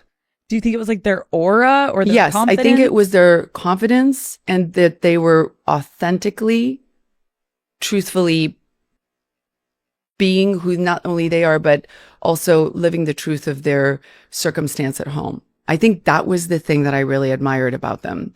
Not that I don't think they dealt with the same issues that I don't think that a parent that was dealing with alcoholism, but I still have this with women who, like when they date, they're just like very open and honest. Like they don't try and hide anything. They'll say whatever they want. They're not walking on eggshells.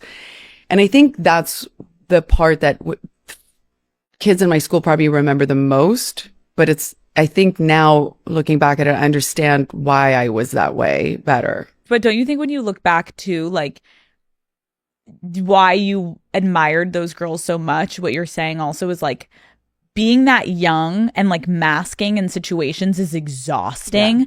Like you wish you could just be out in the open, but family is family, where you still, it is a reflection on you, even though you're 100%. doing nothing wrong, that your family is dealing with 100%. this, but you still feel this almost like pride that you have to try to uphold something, because it's like currency in high school. Like, what is this person like, and what is their family from? And so you try to create this narrative, but that's exhausting. And then you walk in the door at home and you're like, well, this is fucking miserable.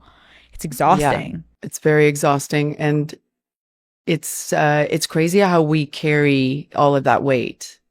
Like somehow it's us, like somehow their actions are reflective of us. And it's a crazy thing that I continued in other relationships in my life. And I think I admire women who are just like, that's that. Like, that's not me. But that was exhausting for sure. Mm-hmm. Yeah. And it affected my life in a way that I think it took me a long time to be able to figure out. So when you ask me, like, how do my friends or people who went to school with think of me? I think they think of me in a way that was not really authentic me. It was a put forth version of me. In dealing with that in high school, then I know, like, we don't need to get into all the details today, but you experienced such trauma at such a young age. How do you think experiencing that ended up impacting you in your later life? Not just in the like, oh, she's not as authentic, but then once the trauma really hit, like, how did that impact you in the next couple decades of your life? I think it was just, the first part of it was full denial, because my mom didn't really have the tools to deal with that tragedy. But it was also just years and years of this consistent kind of like walking into a house or waking up in the morning and not knowing what I was walking into. It's like what a lot of people say about living with an alcoholic, right? You're kind of living at their whim, like whatever they're feeling that day or wherever they are, that's what is going to be the vibe and the energy of the house. And that inconsistency, I think, was what affected me way more than just that one night. And I think what happened was that there was such a focus placed on that one night when that tragedy happened. And it was very, very unfortunate. And I wish I could say it was only a one-time occasion. This is something that happens in homes across the world more often than we want to admit. But, you know, I think it took me like well into my late 30s to really be able to look at that and actually like shake off the weight that I felt like I carried for my father, for my mother. You know, I felt like even when I got famous, like I couldn't quite honestly speak about it because I didn't want to hurt her feelings. I felt like people were involved that didn't ask to be in the spotlight. But then I also got older and I was like, but this is also my truth. Like, this is where I come from. And I don't want to have shame about it anymore. You know, my dad was an alcoholic. He wasn't healthy. And my mom stepped up and protected me. And if that happened to me with my children today, I can tell you right now, I would do the same thing. It doesn't make it less unfortunate, but, you know, again, I can't protect people all the way through. Like, I have to also live my authentic self. So now it was a one night event in my life. I am still dealing with the everyday consistency of a lot of damage that I think I experienced as a young person, just in my every single day life. I think that is so relatable in the sense that, like, if there is something catastrophic that happens that shakes a family or a relationship, that event feels very like palpable, and people think of that event, but when you're living it, you're like, oh, it's kind of actually like not even where my head goes to when I actually think of all the trauma, because that was an instant. The rest of my life, my entire childhood, was this thing of living with this alcoholic and learning how to placate or hide or defend and shield, and then go to school and pretend like this isn't ruining my entire life, and smiling and pretending I'm this like cute girl that is fine. Everything's fine. I know that you've talked about it, but you said later on in your life, you then got into therapy because you realized, like, oh, this is really still affecting me. Was there something that made you realize, like, holy fucking shit, I've got to get control of this? So strangely, I went into therapy because of a relationship, a long-term relationship that I was in, and it was falling apart. And I I think I touched lightly on, I was in relationships, in a sense, doing the same thing that I did at home, which is common, right? Walking on eggshells, trying to protect ego, protect embarrassment for a partner, because of their behavior, and feeling like somehow that reflects bad on me. Like all of these things I was kind of repeating in my relationships. And I had a narcissistic boyfriend that said, you're the problem. And not that I believed it, but I felt like I had invested a lot of time into this relationship. And I was like, well, maybe, let me put my ego aside. Maybe I am. Maybe I should go. And there was always this kind of thing thrown in my face, like, because everybody knew about my life, like, oh, you must be this damaged woman, right? So I went actually to try and save this relationship. And what ended up happening was that I ended up saving myself. Yeah. So maybe in a weird way, I do owe this guy Like, some gratitude. Even though you were the narcissist? Yeah. Thank you. Well, two things came out of it. The therapist was like, you should leave him. Yeah. And also, by the way, you're not the problem. Like, other people have been the problem in your life, and you need to start admitting that. I have gotten into therapy and it's changed my life too. And so I'm always such an advocate for it, but I know that everyone has to go at their own pace. So it's interesting to hear you be like, I actually went in for something that for sure was at the forefront of your life, and it was like an annoyance and painful, and you were like, I need to fix this. But really it's like, oh my God, girl, we have so many bigger problems than this like douchebag that kicked to the curb, and now let's focus on you. Yeah. Interesting. So once you got into therapy though, and you realized you needed to start working through a lot of this, did you struggle a lot with coming to terms with bringing back up trauma? Because I think a lot of people are like terrified to engage with it, because for a long time, if you just leave it in the corner, you think like, I don't need to bring all that back up. I don't want to relive those days and memories. Was it hard for you? Yeah, because I became an expert. I practiced avoidance, right, my entire life. And also I was the product of an environment where therapy didn't exist. In South Africa, I didn't know one person who was in therapy. I don't even think we had therapists. Now, I might be totally wrong, and some South African person feel like, first of all, okay, in my community, I never heard the word therapist. We also didn't have AA.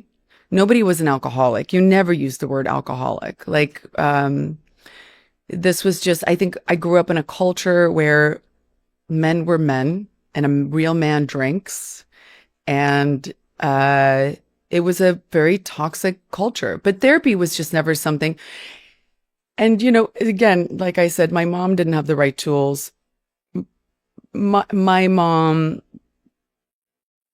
And my mom does not understand the concept around therapy. And I don't, listen, she shouldn't. She didn't have it in her life. She doesn't know what that is. And so when it happened, her kind of words of wisdom, like, she sent me to school the next day. Like, that tells you everything.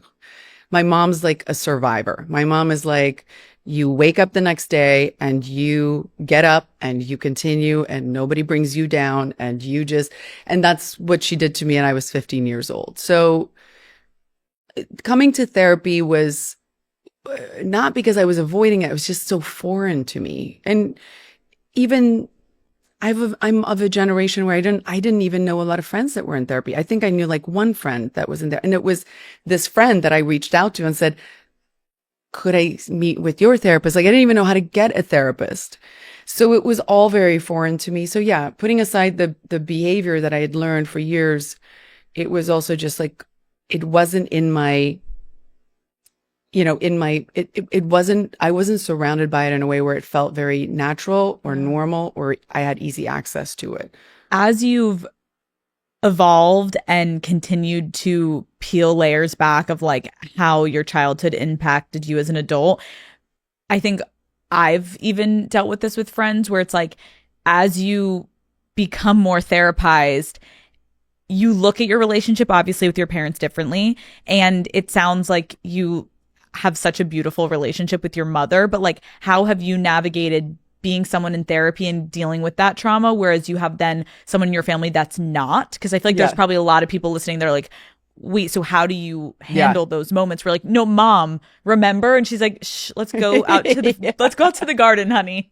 Like, I don't want to talk about that. In my 30s, it became contentious. It became because I think I was finding my voice. And I also I feel very protective of my mom, because I think that, without context and people really knowing who she is, and that you can ask anybody who knows her, she is, trust me, I cannot tell you, I can't go on a hike, I can't walk through a store without somebody coming up to me like, oh my God, I love your mom. She's one of those people that she has a superpower, and her superpower is incredibly infectious, but it's also very, very damaged. But what therapy taught me was that she is who she is. And I'm not here to change her. And if she doesn't want to change herself, that's okay. And for our relationship, there's enough compromise there that it works, that it doesn't feel like I am compromising too much or she's compromising too much. And we know how to kind of like be copacetic with each other and live in a very loving way with each other without me going like, I cannot, like, you are so unhealthy. You have, like, I'm beyond that now, right? And she thinks the same thing about me. Like, she's like, okay, whatever, like you with your therapy. And that's what I love about her. She's authentic. Beautiful. She's very, very authentic. But yeah, it's interesting, not to, like, I don't want to put you on the spot, but that's what I loved about hearing about your story. Yeah. It's just so rare to talk to somebody in this kind of environment. I've never had that where your story really moved me, and I was actually excited to sit down with you. Thank you. Because sometimes I feel like, you feel so kind of alone in sharing a story like that. Yours is obviously different, but to have trauma at that young age and what you experienced was really painful to listen to and to hear your family talk about. It is. It's like such a strange thing when you get to connect with human beings, because you're right. Our stories are so different, and yet so similar. So similar. Yeah. And there's so much pain, and there's so much hiding who you really are. And I agree. Like when you were talking about the women or the girls in high school that you were like, I just was attracted to their aura. I had the same thing with so many women where I was like, I wish I could live free like that. I wish I could walk into a room and just be me and feel like I can just own it. And I'm, even Not if someone be calls scared. me out, I don't care. I Yeah. can't get embarrassed. Yeah. You can't Yeah. embarrass me. Yeah. And I didn't have that. Yeah. So I think a lot of my career has been actually searching to find a way to get to that place, because I wanted Do you think it. you're there? I feel so much more at peace. Like even putting out the documentary, I feel another layer of peace, because I think that medium also is different. Like podcasting, I do this every Wednesday. Like it's a thing that my audience is used to, but putting something and a piece of work out in a different format, I think was really a good way to engage. Therapeutic in a way? Yeah. Cathartic? Like, yes. Cause like I kind of had hands off. Yeah. And a director was like, I'm going to tell your story. And I was like, please don't ruin my life. Yeah. But like, I trust you. But you almost had to not be in control of it, right? Which like here, you're a little in control of it. And But it was kind of nice. Yeah. And so I think that's how I also feel about therapy, where it's like, I'm learning. I'm uncomfortable what I'm learning about myself. I hate sometimes when I'm like, no, there's no way. And my therapist was like, keep going. Yeah. We're about to get under it. And you're like, no. Yeah. Really? So I relate a lot to that. I also was thinking about your mom when you were just saying how your relationship dynamic, you are a single mother, and your mom essentially after the passing of your father became this single mother role. It was a single mother prior To that. Yeah. Your whole life she's a single Yeah. mother. How have you kind of found a way to appreciate each other even more and connect on a deeper level, becoming a mother and her watching you be a single mother also? Yeah. That's such a good question. I feel, it feels familiar, right? But it also feels, God, if there was a cautionary tale, it was definitely their relationship and how I didn't want that. And I think in many ways, maybe that did I think it's not just one thing, right? It's very layered and complicated, but one of those layers of why I don't think I am in a relationship was just purely because I still not it's a combination of like, I don't want what they had, and then also being very honest with myself and understanding that I did not have the capability of being healthy in a relationship. And those two things I had to acknowledge when I decided to be a parent. And I think it's probably one of the healthiest decisions I ever made. I think people look at it so like in our society as this kind of something must be wrong with her, right? With women, it's always like something must be wrong with her. She can't keep a man.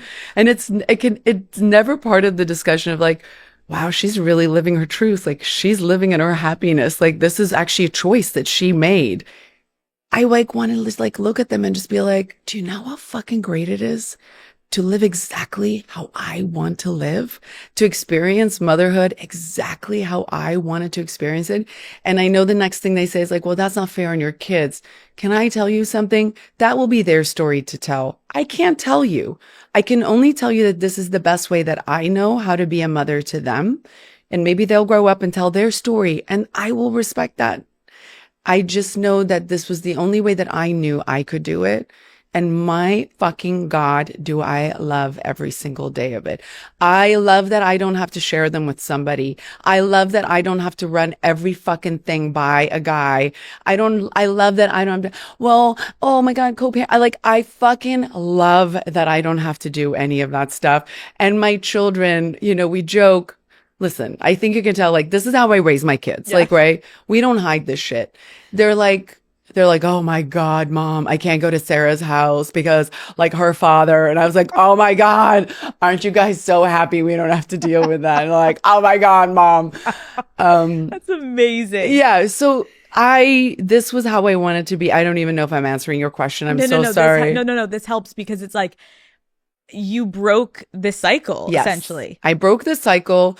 I am raising, it looks from afar like I'm doing what I know, which is being a single mom, because I was raised by pretty much a single mom. But I think I'm raising my kids as a single mom because of definitely avoidance of things that I know I don't want.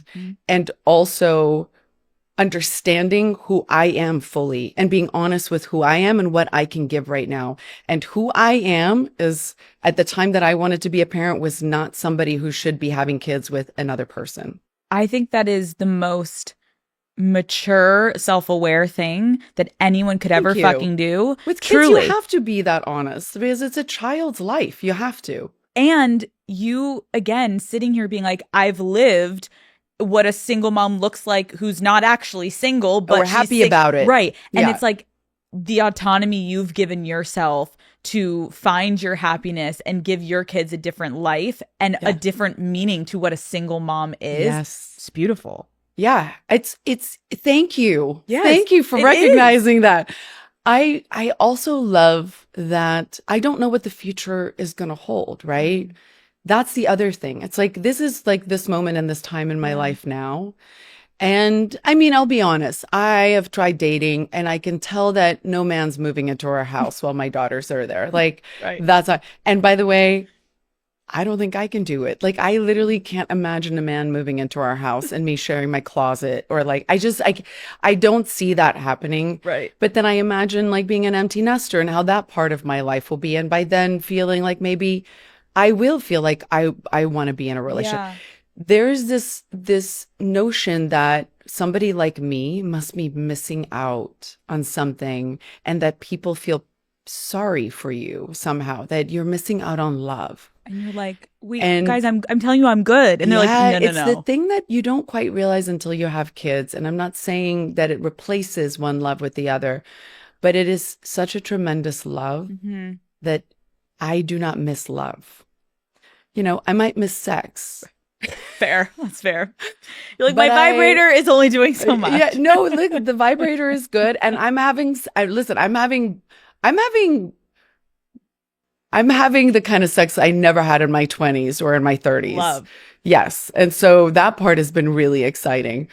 But I'm not missing a relationship. I'm not missing the partnership that I think people think you miss when you're me. And it feels like what you're also saying is it's not that you're not open to it. You're just at a point in your life where you're really content and you're really happy. That's it. And I want to also point out, because I can only imagine now, even you just lightly explaining to me the judgment that comes with a woman in your position. And we know women in Hollywood who are single, and people are like, oh, what is actually fucking wrong with her? Yeah, she must be a real bitch. What a cunt. Truly. Like, you fucking cunt. How crazy are you? Yeah, how crazy are you? Truly. Yeah. But how gorgeous to also hear you saying, like, everything you're saying makes me more wanting to put it back on other people who are so triggered of, like, how many relationships do we know of these women in these households with these men who have lost their voice, who are not happy? It's not everyone, but being alone, you have that control that a lot of people don't have in these certain relationships that they've lost themselves to. So I think it's commendable that you're like, I know myself enough.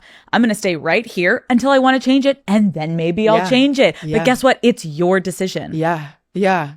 And then I watch you with your husband and I'm like, God, that's so incredible. And why can't we just, as women, experience these two, have these two very different experiences and let that be okay? Be completely okay. Yeah. Like, I never thought I was going to be someone that was going to get married. You work with your husband. And it works. And I'm like, well, exactly. Fuck. And I get why people have opinions, but I'm like, but I'm happy. Well, that's the other thing. Like, yeah, exactly. Everybody will always Everyone. have it's like an asshole. Like, we all have one. It's like, please. Yeah, get out of here. Yeah.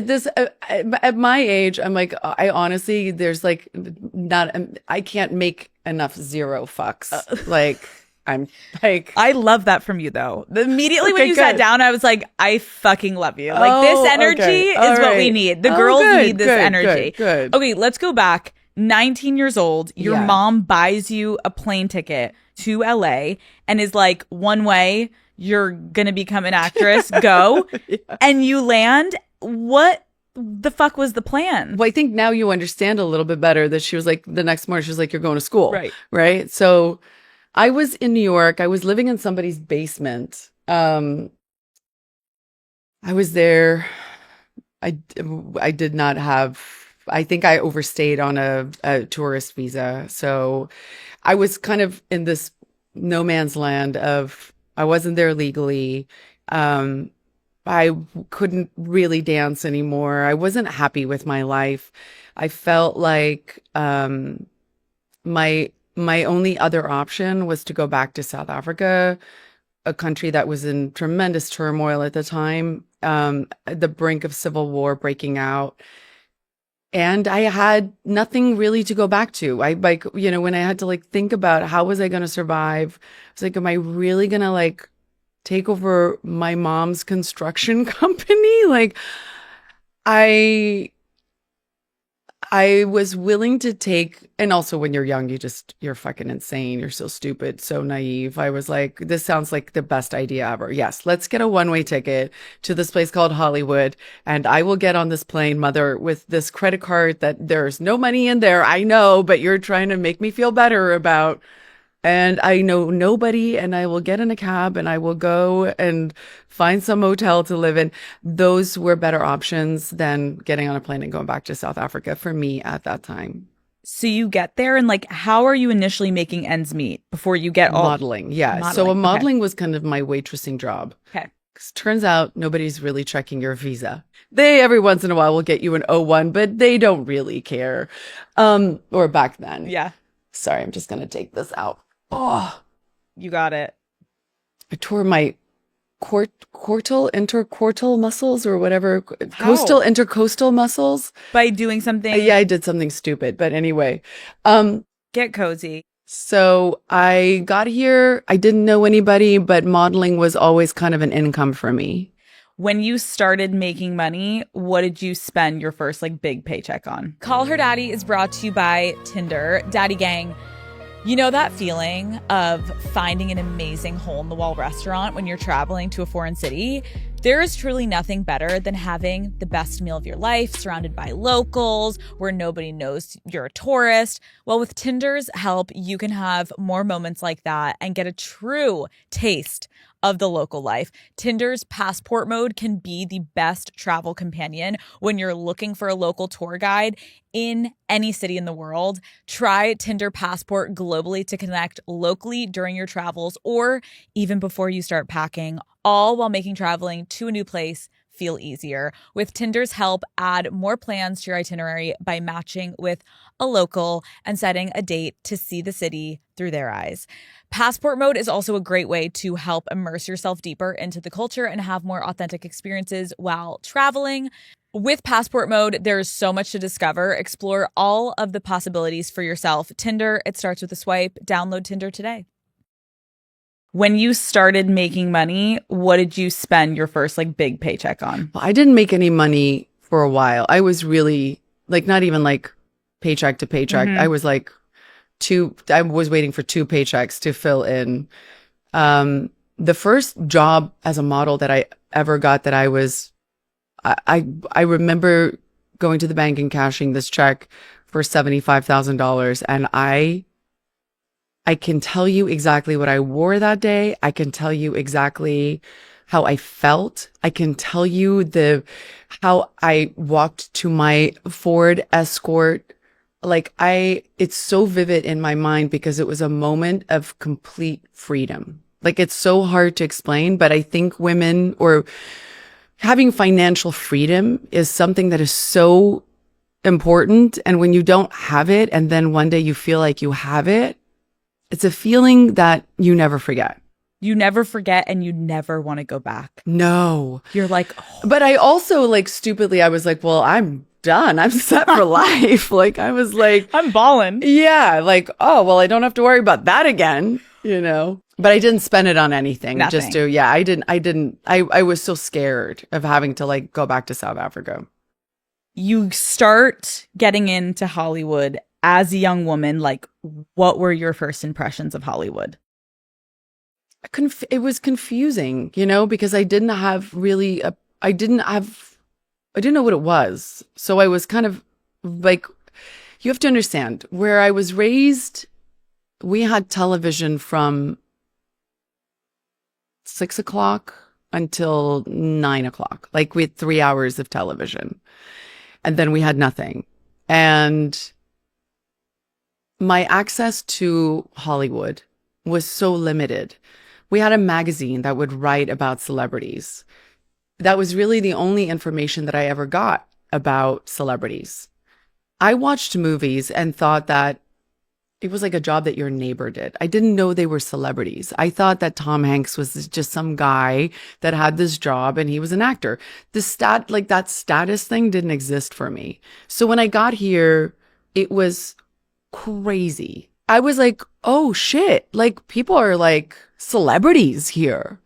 So it was very strange for me. But again, I was just so excited. Yeah. I was so excited. I want to ask you about one of your early auditions that you had in the industry where a director asked you to go to his house for an audition late on a Saturday night. Yeah. Can you just explain what happened when you got there? Yeah. I didn't know what an audition or what the process really, what that looked like. An agency that I was working at as a model, I said, listen, I'm interested, so naively, didn't know how you went about being an actor. I said, if you hear of any auditions, I'd like to go. And they said, oh, we think there's a casting for this movie. And you have to go on Saturday night. And they gave me the address and it was this director's house. And the little voice inside me definitely said, this isn't right. But then the other voice in me says, well, I don't know. Maybe it is right. But you know, that that voice that we don't listen to, that voice knew. That voice was like, this isn't right. And it wasn't right. And as women, like we're constantly in positions where we almost like we want to be like, no, I'm overreacting. Like there's no way I'm going to get there and it's going to be weird. There's no way. And even when it is weird, you're talking yourself out of this isn't weird. Like, no, I'm taking this the wrong way. That's not what he's he's not. And by the way, this guy, he got a little nervous for a while there. I've never said his name because honestly, I don't want the story to be about him. You know, honestly, it's not because I'm protecting him or anything, but he got nervous for a little bit. Why? Because he heard me tell the story and he knew it was about him. And he wrote me a pretend letter trying to explain his behavior and how I must have misunderstood it, which is classic, isn't it? It's so classic. No, Charlize. Yeah. He wrote you a letter? Yeah, because I think he panicked. He started panicking. Of course. He was like waiting for me. And I just realized like, I won't even fucking say your name because you know you're the scumbag. Like, you know it's you. And if anybody ever asked me about him, I would be completely honest. And he knows that. And I kind of like that he's got to be on a hot seat. He doesn't know when it's going to come. I kind of like that a little more. I'm so sorry because like I opened up in my documentary about this person in a position of power that abused their power and sexually harassed me and all the things. And coming forward about it, I had like such anxiety. And it's interesting because it's like you're in a position of power now. You were so young in your career. From what I understand, this was like a huge director. Yeah, huge. And the power imbalance being there in that room on a late Saturday night, what the fuck are you going to do? And most people would be like, well, why don't you just get up and leave and yell and go immediately report it? And it's like, it's so nuanced and complicated. Like, can you just explain, because I have so many women listening, like a little bit about in those moments now when you look back, how to not feel such shame and guilt for something that clearly was not your fault? Yeah, it's so hard to even, it's like we can only share these experiences and we can talk about them enough so that hopefully it becomes normalized, that we hear it enough where women can just go like, okay, I've heard about this time. Like, while you're sitting in there, you can hopefully say like, okay, force yourself to do this thing the point that I'm trying to make is that we have to be careful because it's very hard for people to understand why someone with a strong personality, someone who's outspoken, how someone like that can find themselves in a position where they won't say something. And that is the story that it's a classic story, right? It's very, very complicated. And even though I want younger generations of women to not do the same thing, I also understand if they do the same thing, because I drove up Laurel Canyon and I was so mad at myself. I remember like being furious with myself because I couldn't believe how I had let myself down. Like I was like, what the fuck? Who the fuck are you? Like, why the fuck would you allow that? Like, why? I still get those feelings, you know, because it's like you know yourself so well, and there's something that really like kind of like breaks my heart to the core when people so in this very luxurious manner talk about, well, you know what, next time you should fucking say something. Like, don't wait 20 years, okay? This kind of like callous way of not wanting to believe. Like, that's really what it boils down to. It's instead of saying like, I don't believe you, it's like, well, don't be a fucking pussy. Like, maybe you shouldn't have been a pussy about it. And we all know what that feels like. It feels like no matter what they say, it can't hurt more than what you're telling yourself. Like, I beat myself up over that. I was like, you can say whatever that you want, motherfucker. Trust me, you can't hurt me more than I hurt myself about what happened that day. I mean, even just listening to you say it, it brings up so much, I think, for every woman probably listening, because you're so right in those moments. I remember I was sitting, every time I talk about it, it makes me emotional, because when I was sitting on the stage at Tribeca, because that's where my documentary premiered, and I did a Q&A after, and I started talking about power imbalance and when someone does something to you and you're in this moment and you freeze or you fawn or whatever it be. And I'm looking at the audience, and there's like a couple hundred people in this audience, and I'm looking at all these women's faces, And multiple women have just like that look where I almost wanted to pause and be like, I see you. Yeah. how many women in this room? How many? And I'm not kidding you, Charlize. I literally think almost every fucking hand would have gone up. And it breaks my heart because I'm like, holy shit. This is happening as we're sitting here. Some woman is experiencing this feeling. And I agree with you. I think for me, I relate a lot to what you're saying of being someone that's so outspoken. I do think a lot of people are like, there's no way that would happen to you. There's no way. And it's like, oh no, the minute you're in that room, you're not yourself. You are the smallest version of yourself. You don't even remember who you are. And the minute you walk out the door, you kind of start to remember. And that's when the shame hits you because you're like, wait, how did I not just... I said it to my husband less than a year ago. I had an executive say some of the most insane shit to me. And I'm Alex Cooper. I'm me. I'm supposed... Literally froze. Yeah. Froze. Yeah. So if it's happening to me now, and it happened to me back then when I didn't have a voice, there is no through line of this can't happen to her. It doesn't matter where the fuck you are on the totem pole of power and success as a woman. When those men get you in that position or there's a power imbalance, you're fucked. Or in your case, a woman. I think that story isn't told enough. Definitely not. So I'm grateful and I really respect your choice in wanting to tell that story, because I think, just as I feel like when I meet men who have experienced this kind of power play, I think that we need to tell these stories so that we can understand that we're not alone. Like, that's the thing, right? And it's hard to tell them in a world where people don't want to fucking believe you. It's really, really hard. Doesn't make it easy for us. And when it starts to sound repetitious and it's like, oh, it's the same story again. It's like, yeah, but guess what? We're all made of the same fucking we're human beings. And until you are in this fucking environment, don't tell me how you're going to behave, because I will not let a motherfucker fuck with me any day of the week. Like, step up. But when somebody catches you off guard like that, I don't want to get emotional about it, but I think it's the fact that it's in an instant, within seconds, somebody is telling you your value and they're telling you you're not really that valuable. Because guess what? I was never going to get a part that night. And I knew that as soon as I left.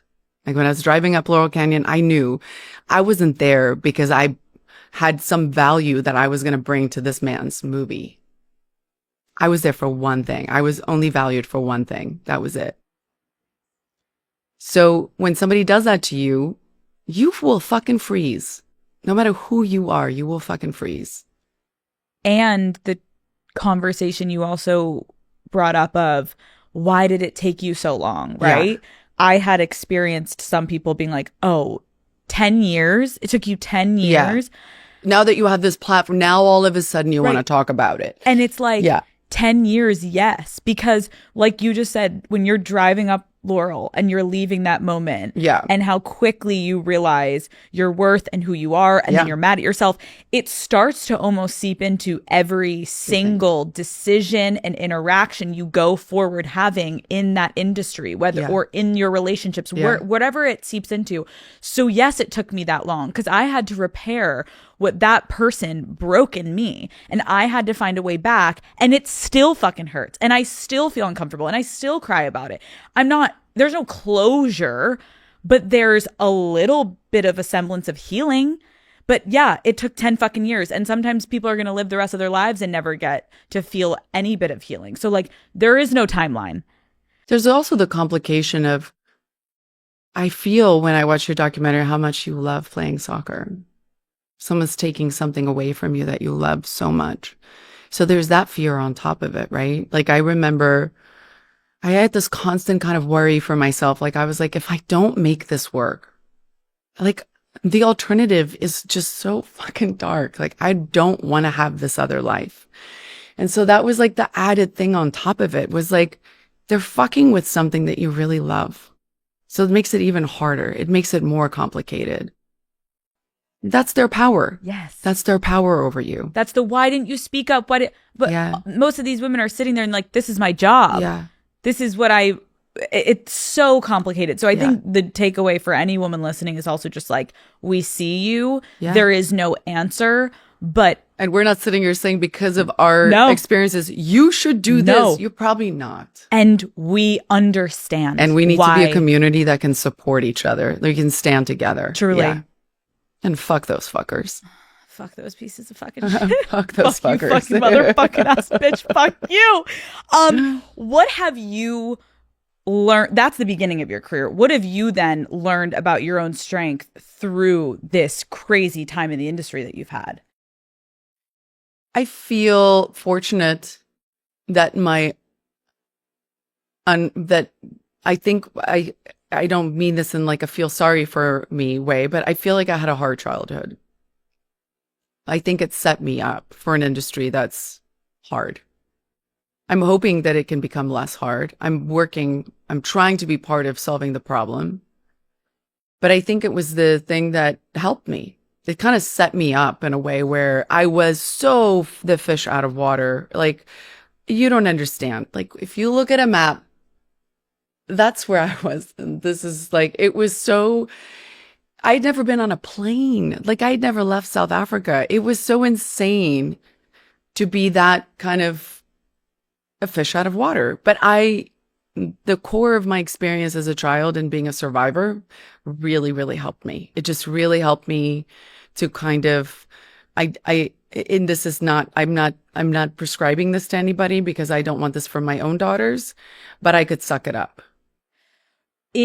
Though coming from a situation where you weren't really privy to the information about Hollywood, you had a really rough childhood, then you get here, like, did you ever get to a point where you felt like you could lean in and be proud of your success, or what is your relationship to success? Like, have you had like an I made it moment and you're like, this is fucking when great. I got that $75,000, I was like, I'm done.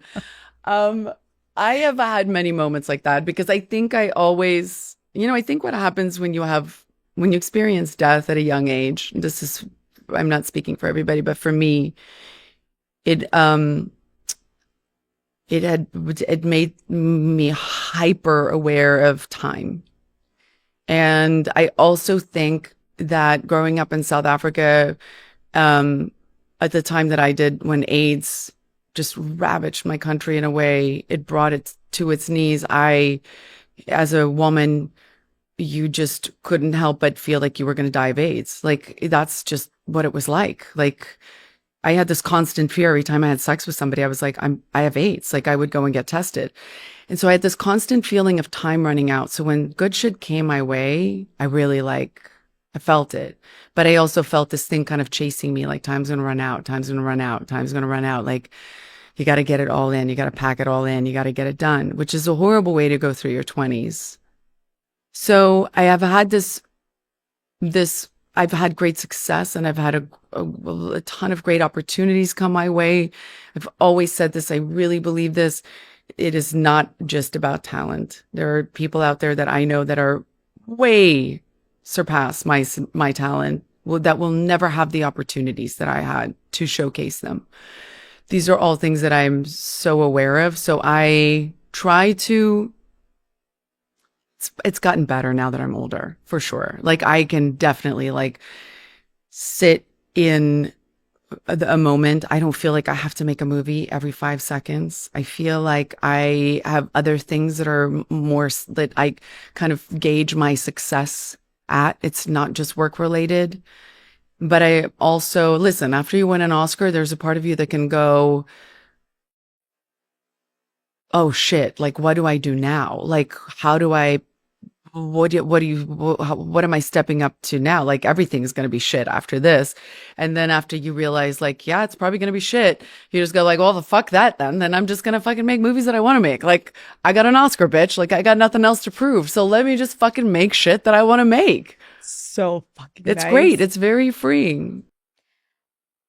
Something I think a lot of people obviously respect you for is the way that you have transformed yourself for so many roles. Like, you've gone bald, you've gained 50 pounds, like you've gone bald sounds like I was like, that was a shaved head, bitch. no, like, you we don't have to shaved go your head. that far. No, but like, you know what you've gone bald.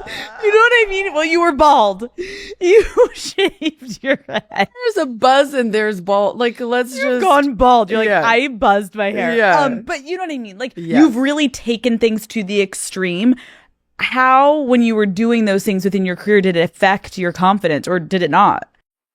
No, I found it very freeing. I think that it's much easier for me to kind of lose myself when I'm working to really kind of be a good actor. Like if I look in the mirror and I see Charlize, I'm like, oh, like this is just all feeling like now I'm just feeling like I'm being like a fake version of myself. I don't know. There's something for me, maybe it's because I come from the world of dance. There is a real appreciation for costume and music and like this kind of vibe that you have to set to this world that you're creating. And I don't know how to work without that. Like I am always in awe of actors who can just, Philip Seymour Hoffman, just be Philip Seymour Hoffman and be fucking amazing in every movie, but that's not who I am. Like I really rely on finding a character from the outside in almost sometimes. Let's talk about your dating life. Oh, here we go. Okay. Hard pivot. Let's swerve. Okay. So when you were bald. So when I literally was about to say, so now that you're not bald anymore, okay, so obviously we spoke about it earlier. You've been outspoken about never wanting to probably get married. Yeah. And once you kind of accepted that, like how has that impacted your dating life, knowing that you're not looking for marriage, like with men, and how has it affected them with you? Well, I think there's okay, let me just be clear. Marriage is a long-term commitment. And I think I want long-term commitment. I just don't need to get married. So I just want to clarify that. I will tell you in all honesty, and the work that I've done on myself, I think a lot of that also has to do with the fact that I have a tremendous fear of not being able to get out of something. And that's, again, me just understanding me, right? And, now, obviously, by California laws, after 7 years, you're in a fucking marriage, whether you walk down the aisle and sign the piece of paper, like, it's 50-50, bitch. Like, let's just be clear. So I'm like, my semantics is like crazy, but I want, if I were to find a relationship, I would think of it as something that I'm aiming for long term. I've never been somebody that really wants to like jump from one thing to another. From the time that I was in relationships, I was in one relationship after another relationship after another relationship. And so when I earlier said I'm having sex now for the first time like I never had before, is because I'm not in relationships. And it's not because I don't want to be in relationships, but I'm seeing things for what they are, right? I'm not trying to force a circle into a square, or whatever the fucking American saying is, the peg and the hole and I can never say it right. But that was right. No, but when I meet somebody, I can see where it's going to go pretty quickly. What is relationship you like versus single you? So this is what we were talking about earlier. Like, I am ashamed of being a person in a relation, or that I used to be, I should speak now. I've done a lot of work, but I used to be someone in relationships that would lose herself. And again, it's that thing, you're such a fucking power bitch. Like, you're a baller. Like, why? That couldn't be you. But it goes back to how I looked at girls who were I've never really had a lot of practice in just being confident and like saying, I've always felt like I've had to like protect other people so much that codependency has just remained in my relationships. So I used to be a person that would watch herself, would also attract narcissists, men who wanted me to kind of treat them that way. And if I didn't, there was a lot of conflict, and I actually don't like conflict. Yet again, something people are always surprised. I don't like conflict, but when I feel like I'm being if I feel like I have to choose between conflict or just placating, then I will placate because I don't want the conflict. But when you're in those type of relationships that you've lost yourself, how have you pulled yourself out? Friends. Yeah. Great friends. Like, and now I'm going to cry. Just great girlfriends. Wow. Yeah, because I think sometimes you can't see when you're in it. At all. And you need a friend that doesn't hit you over the head because you won't leave until you can see it for yourself. And a good girlfriend knows that. And so they support you while you're in the darkness because that's all you have. Like, you need that support. And I've put some girlfriends through fucking hell. So yeah, I love that the show's for women. Fucking girlfriends. You need good girlfriends. But I think that the biggest also point that I want to highlight that you just said is like, there's a difference between being a really good girlfriend and then when someone's in a really unhealthy relationship, making them feel shame about it and being like, we can't fucking do this again. We can't. You're an idiot. What are you doing? Yeah. You then pull away. And if anything, you lean more towards the person you're in the relationship with. The dysfunction. And we've all been there if you have one of those great friends. And I've had it with my friend where I was in a horrible situation. And then when you give them a light opening, because you're really looking for them to pull you out, and they're like, okay, let's talk about it. Yeah. Like, and then they slowly pull you and then you're out, but it takes you opening even like a crack in the door. Yeah. Because if you don't want to hear it, it's like the same thing like we were saying earlier with therapy. You can't fucking force someone to go to therapy. They're going to sit there with their, they're like, I'm not going to listen to you. They have to be ready. And the only way they're going to come to you though, as a friend, is if you've been there with them. And I know it's hard as a friend, but there's always so hard. That's so the thing hard. that makes me emotional because it's the patience. And it's so hard when someone you love so much is just constantly hitting their head on the same wall. And all you want to do is to remove them from the situation. And you know that you can't, and you have to like walk this fine line. I don't know what I did in a past life. I really do not what I did in a past life, but fuck me. I have been blessed with really, really good people in my life. That's half the battle. I'm a lucky bitch. Call Her Daddy is brought to you by Neutrogena. Summer is here and the sun is shining. You need powerful sun protection that feels light on your skin. Meet Neutrogena Ultra Sheer Sunscreen. This SPF 70 lotion absorbs fast with a smooth, dry touch finish, so you'll forget you're even wearing it. It blocks 97% of burning UV rays and is water resistant for up to 80 minutes. Lightweight, effective, and perfect for sunny days. It's just what your summer needs. Neutrogena Ultra Sheer Sunscreen. You can't feel. Shop now at Target. When you're having these like fun little new romance moments that you're in your era of not dating, but you're getting to have good sex. Yeah. How are we meeting these men? Are they men in the industry? Do you not want a man in the industry? No, I don't. No, You my don't. God, no. I have zero interest. And again, like I say these things, you know, in a very glib way, but I don't think that dating somebody in my industry is a smart thing. I agree. Yeah, I it's agree. not. It's everything. And I'm not saying it's impossible. I'm not saying that is that binary. I just think that in general, it's not a good thing for me. So how are you meeting these people? Are you on the apps? Are you out dating? Are you? I am on the apps, but I don't use the apps. I am. Love that. It's so relatable. I have a few friends that are very, very good, and one of them I know is listening to this right now, who always is like, "Okay, you need to come here right now, and you need to meet this person." And I'm very grateful for her, and you know who you are. And I have not been brave enough on a lot of her offers, but recently I have, and it has paid off tremendously. And so. Yes, my dear friend Amanda out there, when she says like, you need to just, we'd be in fucking Paris, be like, you just need to fucking like come and say hi to this guy right now. So fun. And yeah, and then it totally pays off. And I'm like, yeah, I need to do that more often, honestly, because the apps are just horrible. Oh, it's hard. No, it's not hard. It's a clown show. I'm sorry, guys, but please, like, no. No, like I need, like, honestly, not because I want to date you, but because I want to help you. No Burning Man photos. No photos of you with other women. Like, I don't care. I don't want to know that you have girlfriends. And I don't want you shooting a fucking selfie in your closet of your hand in a jean pocket.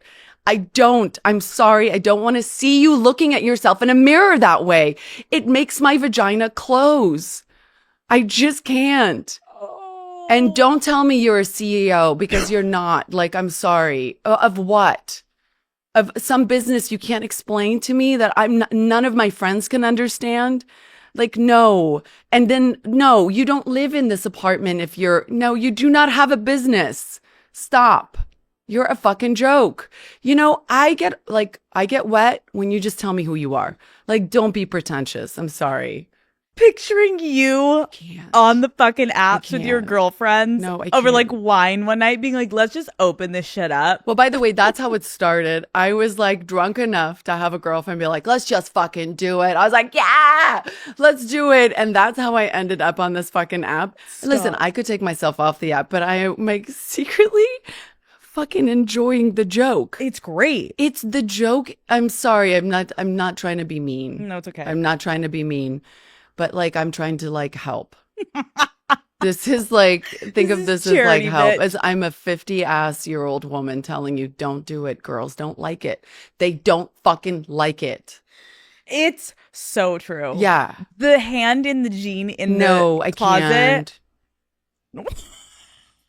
I just can't. I'm sorry. The CEO is also crazy. Oh my and he like God. works for his dad. Yeah. He works for his dad. Okay, how do we feel about sex on the first date? Well, so I like, what do you consider a date? Oh, are you going on dates? Yeah, but I feel like when you like, there's certain circumstances where you meet somebody at a party and you have sex and then that's it. You know, that's what it is. You're not thinking you're going to marry this person. That's fair. Yeah. Are you down for a one night stand? Yes. I don't have many of them. I'm sitting here sounding like I do. So when I do, I'm like, oh, fuck yeah. I should have done this in my 20s. I was married from the time that I was like having sex to the time that I had my last relationship. Then I had children. Who has fucking time for dates and shaving and waxing and makeup? And like, I've got 2 children that have to go to school. Then I got it. Like, this shit's on a time. Like, do you need me to send you a call time? I'm obsessed. And it's this, you got 2 hours. Like, what's happening? Because like, I need to know. Wait, do you have any sex tip for the girls? Sex tip? Like, what does that mean? Like, what does that mean? Like, how to have good sex? How to what? Have an orgasm? Anything that like you think of girls could just like, you're hot, you're having good sex. Okay, you're like, I almost choked. I am the last person to ask. I'm like sounding very cocky here, but I think it's because I have found this freedom in my 40s where I'm like, oh my God. So I just want to say this in perspective. I've probably had 3 one-night stands in my entire life. Okay. But I did just recently fuck a 26-year-old and it was really fucking amazing. Fuck yes. Yes. And I've never done that. And I was like, oh, this is great. Okay. Let me just say that 26-year-old is the luckiest fucking man walking on this goddamn planet. He's walking different today, knowing, oh my God. He for sure is not, but thank you. No, he is. He is. I will just say this. Like, I wish that this goes back to, I think this is kind of like a thread throughout our conversation. Women who come across as confident, women who come across as like outspoken, ones that wouldn't speak up for themselves, tend to also be in bed people who want to please males. Like, and I have found this in my experiences with talking to other women about this. Isn't it strange? Like, we should be the ones that are like, fuck you. Like, I'm going to have an orgasm. And yet my whole life was so concerned about Same. The same? Same. Okay. Oh my God. So my advice would be this. Don't fucking do that. For 2 reasons. You're going to have better orgasms. And guess what? Your man's going to like that. They're going to have such a better time too. Yes. It's so true. It's really hard. I think back to my 20s and in college, like I was so thinking I was doing the right thing. And when you get the feedback of how great it was, and then you're walking away feeling great, but then you're also like, Yeah. I don't know if I've even had an orgasm in my life before. Like, Yeah, this is kind of, is this what it's supposed to do and Yeah. be? And what? And then the minute, and it takes reps. Like, sometimes it just takes you, like, because no man is, like, unless he's the most amazing man in the world, which go find him, but no. Not going to happen. It's all of these men, it's about them. And they're not actually being like, I know it takes you longer than my fucking dick just getting off in 2 seconds. So it's like, it's a process to you advocating for yourself in the bedroom, being like, yes, hold on, and actually then speaking up. But it takes time. But I agree, once you hit that part of your life where it's not just like, oh, I'll just like do it and then like he'll get off and like I'm like faking it, your life changes. And practice helps. You just have to practice and then you'll figure it out. Yeah. That's good advice. See? Yeah. In the safe way, please. Okay. Yeah. Please, please, for the love of God. Okay. What is the biggest dating disaster you've ever had? Oh my God. I had a guy once ask me to make out with his nose, which was really, really probably one of the most bizarre asks ever. Yes, in a very like he was getting off on it. That was really gross. I would say aside from that, nobody's ever asked me to do something that I was like, whoa, that's really fucking weird. Like, I guess I like weird shit. Like, I'm not like thrown by weird shit. Like the nose thing was the weirdest thing. That'll do it. Yeah. But I'm not like thrown easily. So that's why I think I'm kind of like, oh, that sounds, well, let's see what happens. Let's give it a try. Yeah. Okay. We're going to play a game. I'm having the best Okay, time. you are? We are crying and we are laughing and we are. I'm never going to get over choking. the bald comment. Like that. Jail for me. Okay. All right. I'm going to go through some dating scenarios and I want your opinion. Are you in or are you out? Wow. Okay. Okay. He tells you he loves you after 1 month. That's usually what I would do. Charlize! That's like a Charlize move. Oh my God. This is like a constant joke between me and my friends. This is how unhealthy I am. Like, I just will tell you I love you in a heartbeat. Like, I've never understood this conversation. Like, have you ever been in love? I'm like, motherfucker, I'm in love all the time. Like, I while I'm fucking you, I'll tell you I love you. Like, and for a long time, I was like, this is not healthy. And then I just went, this is who I am. Like, honestly, like, I'm not going to beat myself up over this anymore. So I'm going to say that's okay. I don't know if I want to hear it from a guy, though. Fair. So fair. I feel like, again, it's like the photo, the selfie. Like, no. Like, calm down. Yeah. Let me be the one that's like, I think I love you. Yeah. Yeah. And make me chase you just a little bit. Yeah. God, don't be Can so you easy. believe it? I'm in love with you. Then you're literally at home being like, oh my God, I can't believe he believes that. Anyways. But maybe I am. How quickly do you actually think you know if you're in love with someone? In all seriousness, I feel like I have the ability to go there pretty easily. For someone who's as like, been so, I think maybe it is because I've been so protective of my life and have to protect so many things in my life that there is, and it's maybe why acting feels safe to me. I have the ability to kind of like go into that kind of like reckless, vulnerable place. It's beautiful. Easily. Yes. Have you ever had a guy tell you that he loved you and you were not on the same page? Yes. Yes. It's tough. Yes. And do you just let them down easy, or? I am going to be honest with you. I'm not good at letting people off the hook easily. Do you say it back? No, I don't say it back, but I don't know how to, like, I will pretend and then I'll probably ghost. Like, I know it's really terrible and I have to work on that. I love it. But after that, I just don't know, like, it's part of me is like, I don't know. It's a lot of time to get into like the softness of all of this. And sometimes I just think it's easier to just be like, let's just not. Yeah. Let's not. Because I don't love you. Yeah. And it's easy for me to tell people I love them. So if I can't say it back, you're really a fucking loser. There's a big problem here. Like, it's not going to happen. Holy shit. Okay. You caught him going through your phone. No, I don't like stuff like that. Have you ever caught someone? Listen, when most of my dating and serious relationships happened, there were no iPhone. She's like, no iPhone gang over here. Yeah, we didn't have that problem. problem. We didn't have, I mean, like, isn't Love. that? Yeah, but I don't like stuff like that. Even with my kids, like, my kids find it really hard that I'm like, I don't want to go through your phone. I want to be able to trust you. Yeah, that's Yeah. beautiful. Have you ever been cheated on? Yes. How did you find out? I found out after, not while I was in the relationship, but I always felt it. Like, again, it's that little voice. Yeah. But it wasn't worse for me because part of me was like, that wasn't the reason why I broke up with the person. And also, I don't think it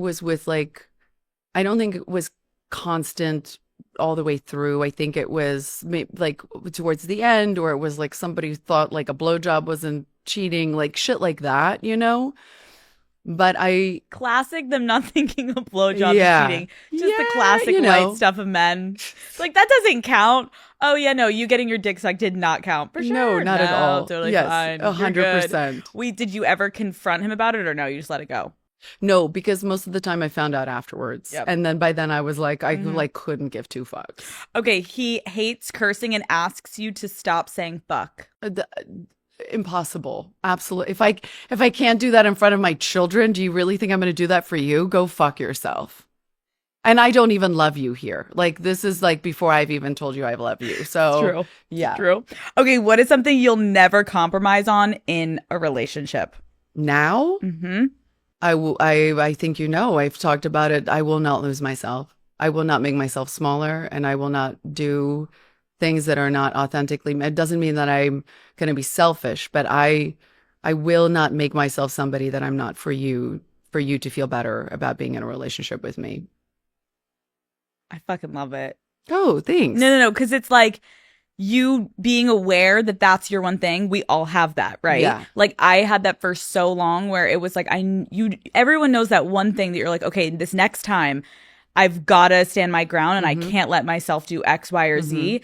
And I think that like, for me, mine was like, I really loved the games. Like, I was like addicted to like the push and the pull and the put. And The I'm drama. like, You wanted the drama, And I'm yeah. like, what am I doing? I'm exhausted. Yeah. And like, I want to feel safe. So why am I doing this?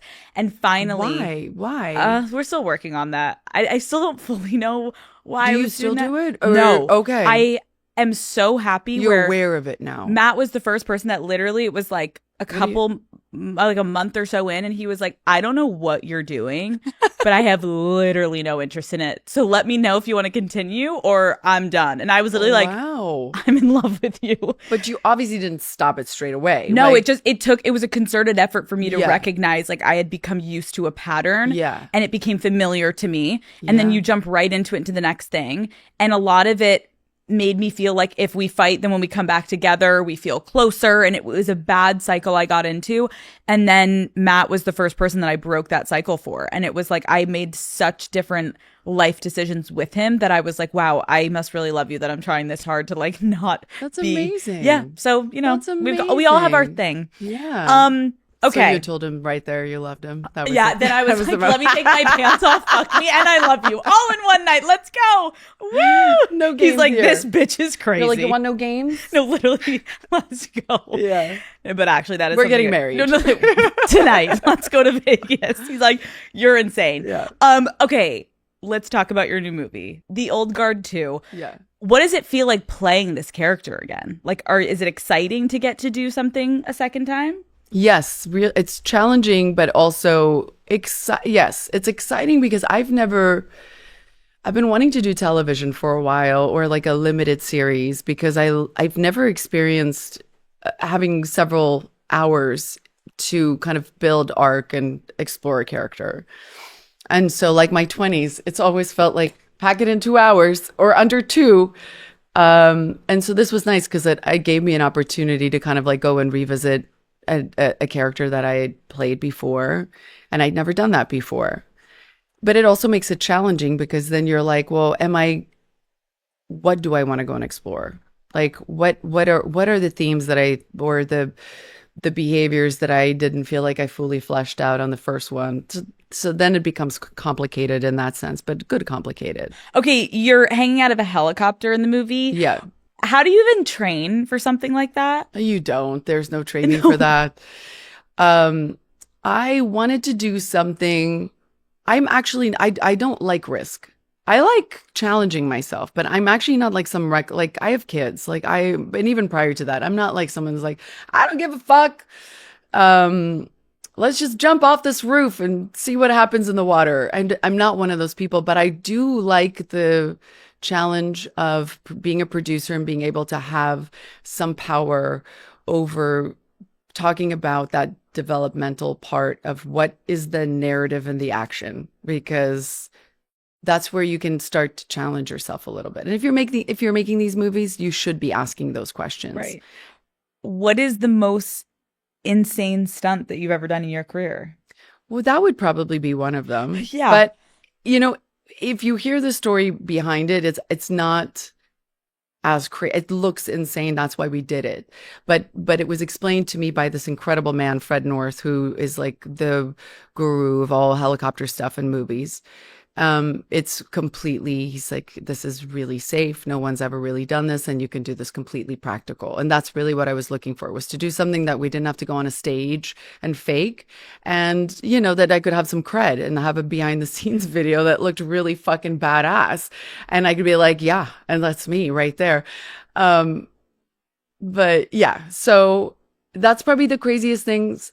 But I've done hard. I mean, I just had elbow surgery 4 weeks ago. I did this movie in Australia. I just wrapped it like a couple of months ago. I play like a professional rock climber, like a free soloist, kind of like rock climber. And I worked with a mad director from like Iceland who just like was like, you have to climb the mountain. And I was like, holy fuck, like he's going to actually make me climb this fucking mountain. He's like, for the next 3 weeks, we are only shooting this mountain and you are climbing this mountain.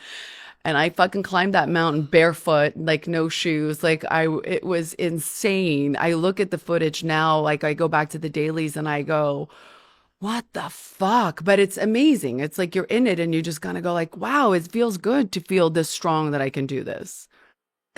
Picturing you barefoot climbing up and just being like, yeah, and they were making these silicone feet for me to protect my feet and stuff. And I was like, I'm from Africa. Okay. I didn't have shoes until I was 13. Like I climbed trees. I don't have, and I was a dancer. I have no fucking feeling in my feet. Okay.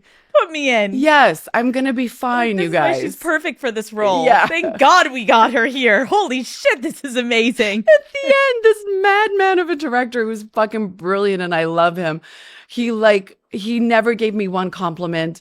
It was like my dad relationship all over again. I was trying to please this motherfucker every single day. I'd like be on the top of the mountain. I'd be like, my elbow, I couldn't feel. My fucking toe was broken. My ribs were, and he'd be like walking away. And I'd be like, what did he think? He's like, oh, he went home. And at the end of the film, he like pulled me and he was like, you were fucking amazing. And I was like, all right, I deserve that. I got it. Yeah. I got the approval. Yeah. Thank God. Did your daughters go to the premiere last night? They did. My youngest likes to kind of like just ride along with me. The movie isn't right for her. She's too young. There's too much violence in it. But she walked with me because she knew I was going to go home afterwards. So she just walked. She just waited for me, and I said a little thank you in the theater, and then we went home. And I was like, she was like, why don't we watch? I said, no, I'm so tired. Like, we're going to go home. We're going to have a girls' night and we're going to have ice cream. And we got like the ice cream out of the freezer and I had like a half a pound of ice cream. And then I fell asleep like an old man, literally. Like, she was like, really? This is our date? Like, this is your premiere night? Yeah. I wish that was the headline. Like, you're in this gorgeous outfit and then you get home. Little does everyone know, you're like, I'm on the couch with my ice cream. Like, I was having a Haagen-Dazs and I was like, I should walk this down to the freezer because it's going to melt. And I was like, fuck that. Nope. I'm rich. It's fine. It's a half a pound of fucking Haagen-Dazs. Like, what am I worried about? It's so good. Do your daughters understand like who you are and what you do fully? I couldn't tell you. You know, I feel like maybe. I think that they're also they've been around it. I've most of the movies that I've made since they've been around have been during the summer because I don't want to leave them. So they've been on every set that I've worked on from the time that they've been in my life. So they know that is mom's job. They obviously don't, you know, they don't watch the kind of movies that I make. So in their eyes, I'm like some dinosaur, right? And so like every once in a while when I work with somebody, they're like, wait, you know her? Like, oh, Renee Rapp's coming on Saturday? Or like what? Like every once in a while, I'm like, yeah, motherfuckers. Like, I'm cool. yeah. So I was just driving here, and my oldest daughter, who's a real bitch, like she does not make it easy on me one bit. Like she does not suffer fools easily. She has never given me a compliment in my fucking life. I was driving here. She was at a sleepover, and I called her to tell her that, you know, her sister was coming home, and she goes, "Oh, I really liked what you wore last night." I almost fell off my chair. The phone fell out of my, I was like, oh my God. Oh my God. Like, be cool, be cool, be cool. You're like, thanks. Yeah. So they play with my emotions, I think. It's really cute. Yeah. It sounds like you are such an incredible mother. You're a great daughter, and you've had such an incredible career, and you will continue to have such an incredible career. And like, this is why I love my job, is getting to meet you. I had no idea what to expect. You know what I mean? Like, I didn't know. Like, I didn't know this fucking woman that can't keep a man. Like, this nutty crazy bitch. Like, let's see how She's this. bald. Now I understand. But I didn't know, you know? And I think, not that it was bad or good. I was just like, oh, I'm excited to meet you. Yeah, yeah. And in getting to speak with you, it's so inspiring hearing what you've done with your career, what you've done with your family. I think it's such a testament to women, and it's really, I hope, a message to women of like, you really can create your own path. Yeah. Your past doesn't define you, but be aware of your childhood and any trauma you've had. And you've done such an incredible job, like making your own version of what you want your life to be, which is so inspiring for women to hear. Yeah. And I'm still trying. Of course. I'm still figuring it out. Of course. Yeah. But we should definitely try, for sure. Life is too short. As you enter this next gorgeous decade of your life, what are you the most excited for? Okay. So everyone's like talking about the celebration. You're the first person that's ever asked me, like, what is this next chapter in my life, right? I think outside of what I touched upon, which is that I do think about, like, because it's very real. My oldest is about to be 14. Like, I will be an empty nester soon. I think about that a lot because I love my fucking kids so much that they can never know, because I can't imagine my life without them. And the idea of them not being in my fucking house, like, scares me enough to be like, who is this sad man that I am going to fucking catch in 6 years and be like, you can have my whole closet. Just don't let me be alone in this house. So real. Aside from thinking about that, I don't know, because work feels really satisfying. I really feel so blessed and so lucky that I get to do something every single day that I love. It doesn't feel like work. And I'm glad that I get to show my kids what that looks like. To find something that you love, that if you can have a life where you don't feel like you're working, but you are working hard, that's a very rewarding life. And not all of us get to have that. So if I can continue that, and make sure that my kids are okay, like, that's going to be okay for me. I'm going to be okay. This is good to know. So whenever we see you pop up with a man, we're like, oh, the kids moved out. It's literally our barometer. Oh, she must be 18. Oh, shit. Shit. She's miserable because the kids are gone. This is just the fucker that happened to be at the coffee shop earlier that day that she's like, you're moving in with me, motherfucker. And he's like, shit, I get to be with Charlize Theron. My secret's out. I just fucked myself. Yeah. Well, there goes my vagina's joy. Like, that's not happening anymore. Thank you, dude, Alex. Really great. No, I will tell this man I love him before I know his name. I will hook him so fast. And you'll hook him up. Good closet, nice life. We're doing it right. We're doing it right. Exactly. Thank you so much for coming on. This was truly a pleasure. You're such a good hang. And it felt like I forgot there were cameras. Like, it just felt like we were having really nice girl talk. I was looking forward to this because it's nice to know you. Like, I feel, not in a weird way, I'm not going to tell you I love you. Come on. It's nice to know a little bit about you. And I'm a huge fan, by the way. Well, I'm a huge fan too. So look at us. Woo!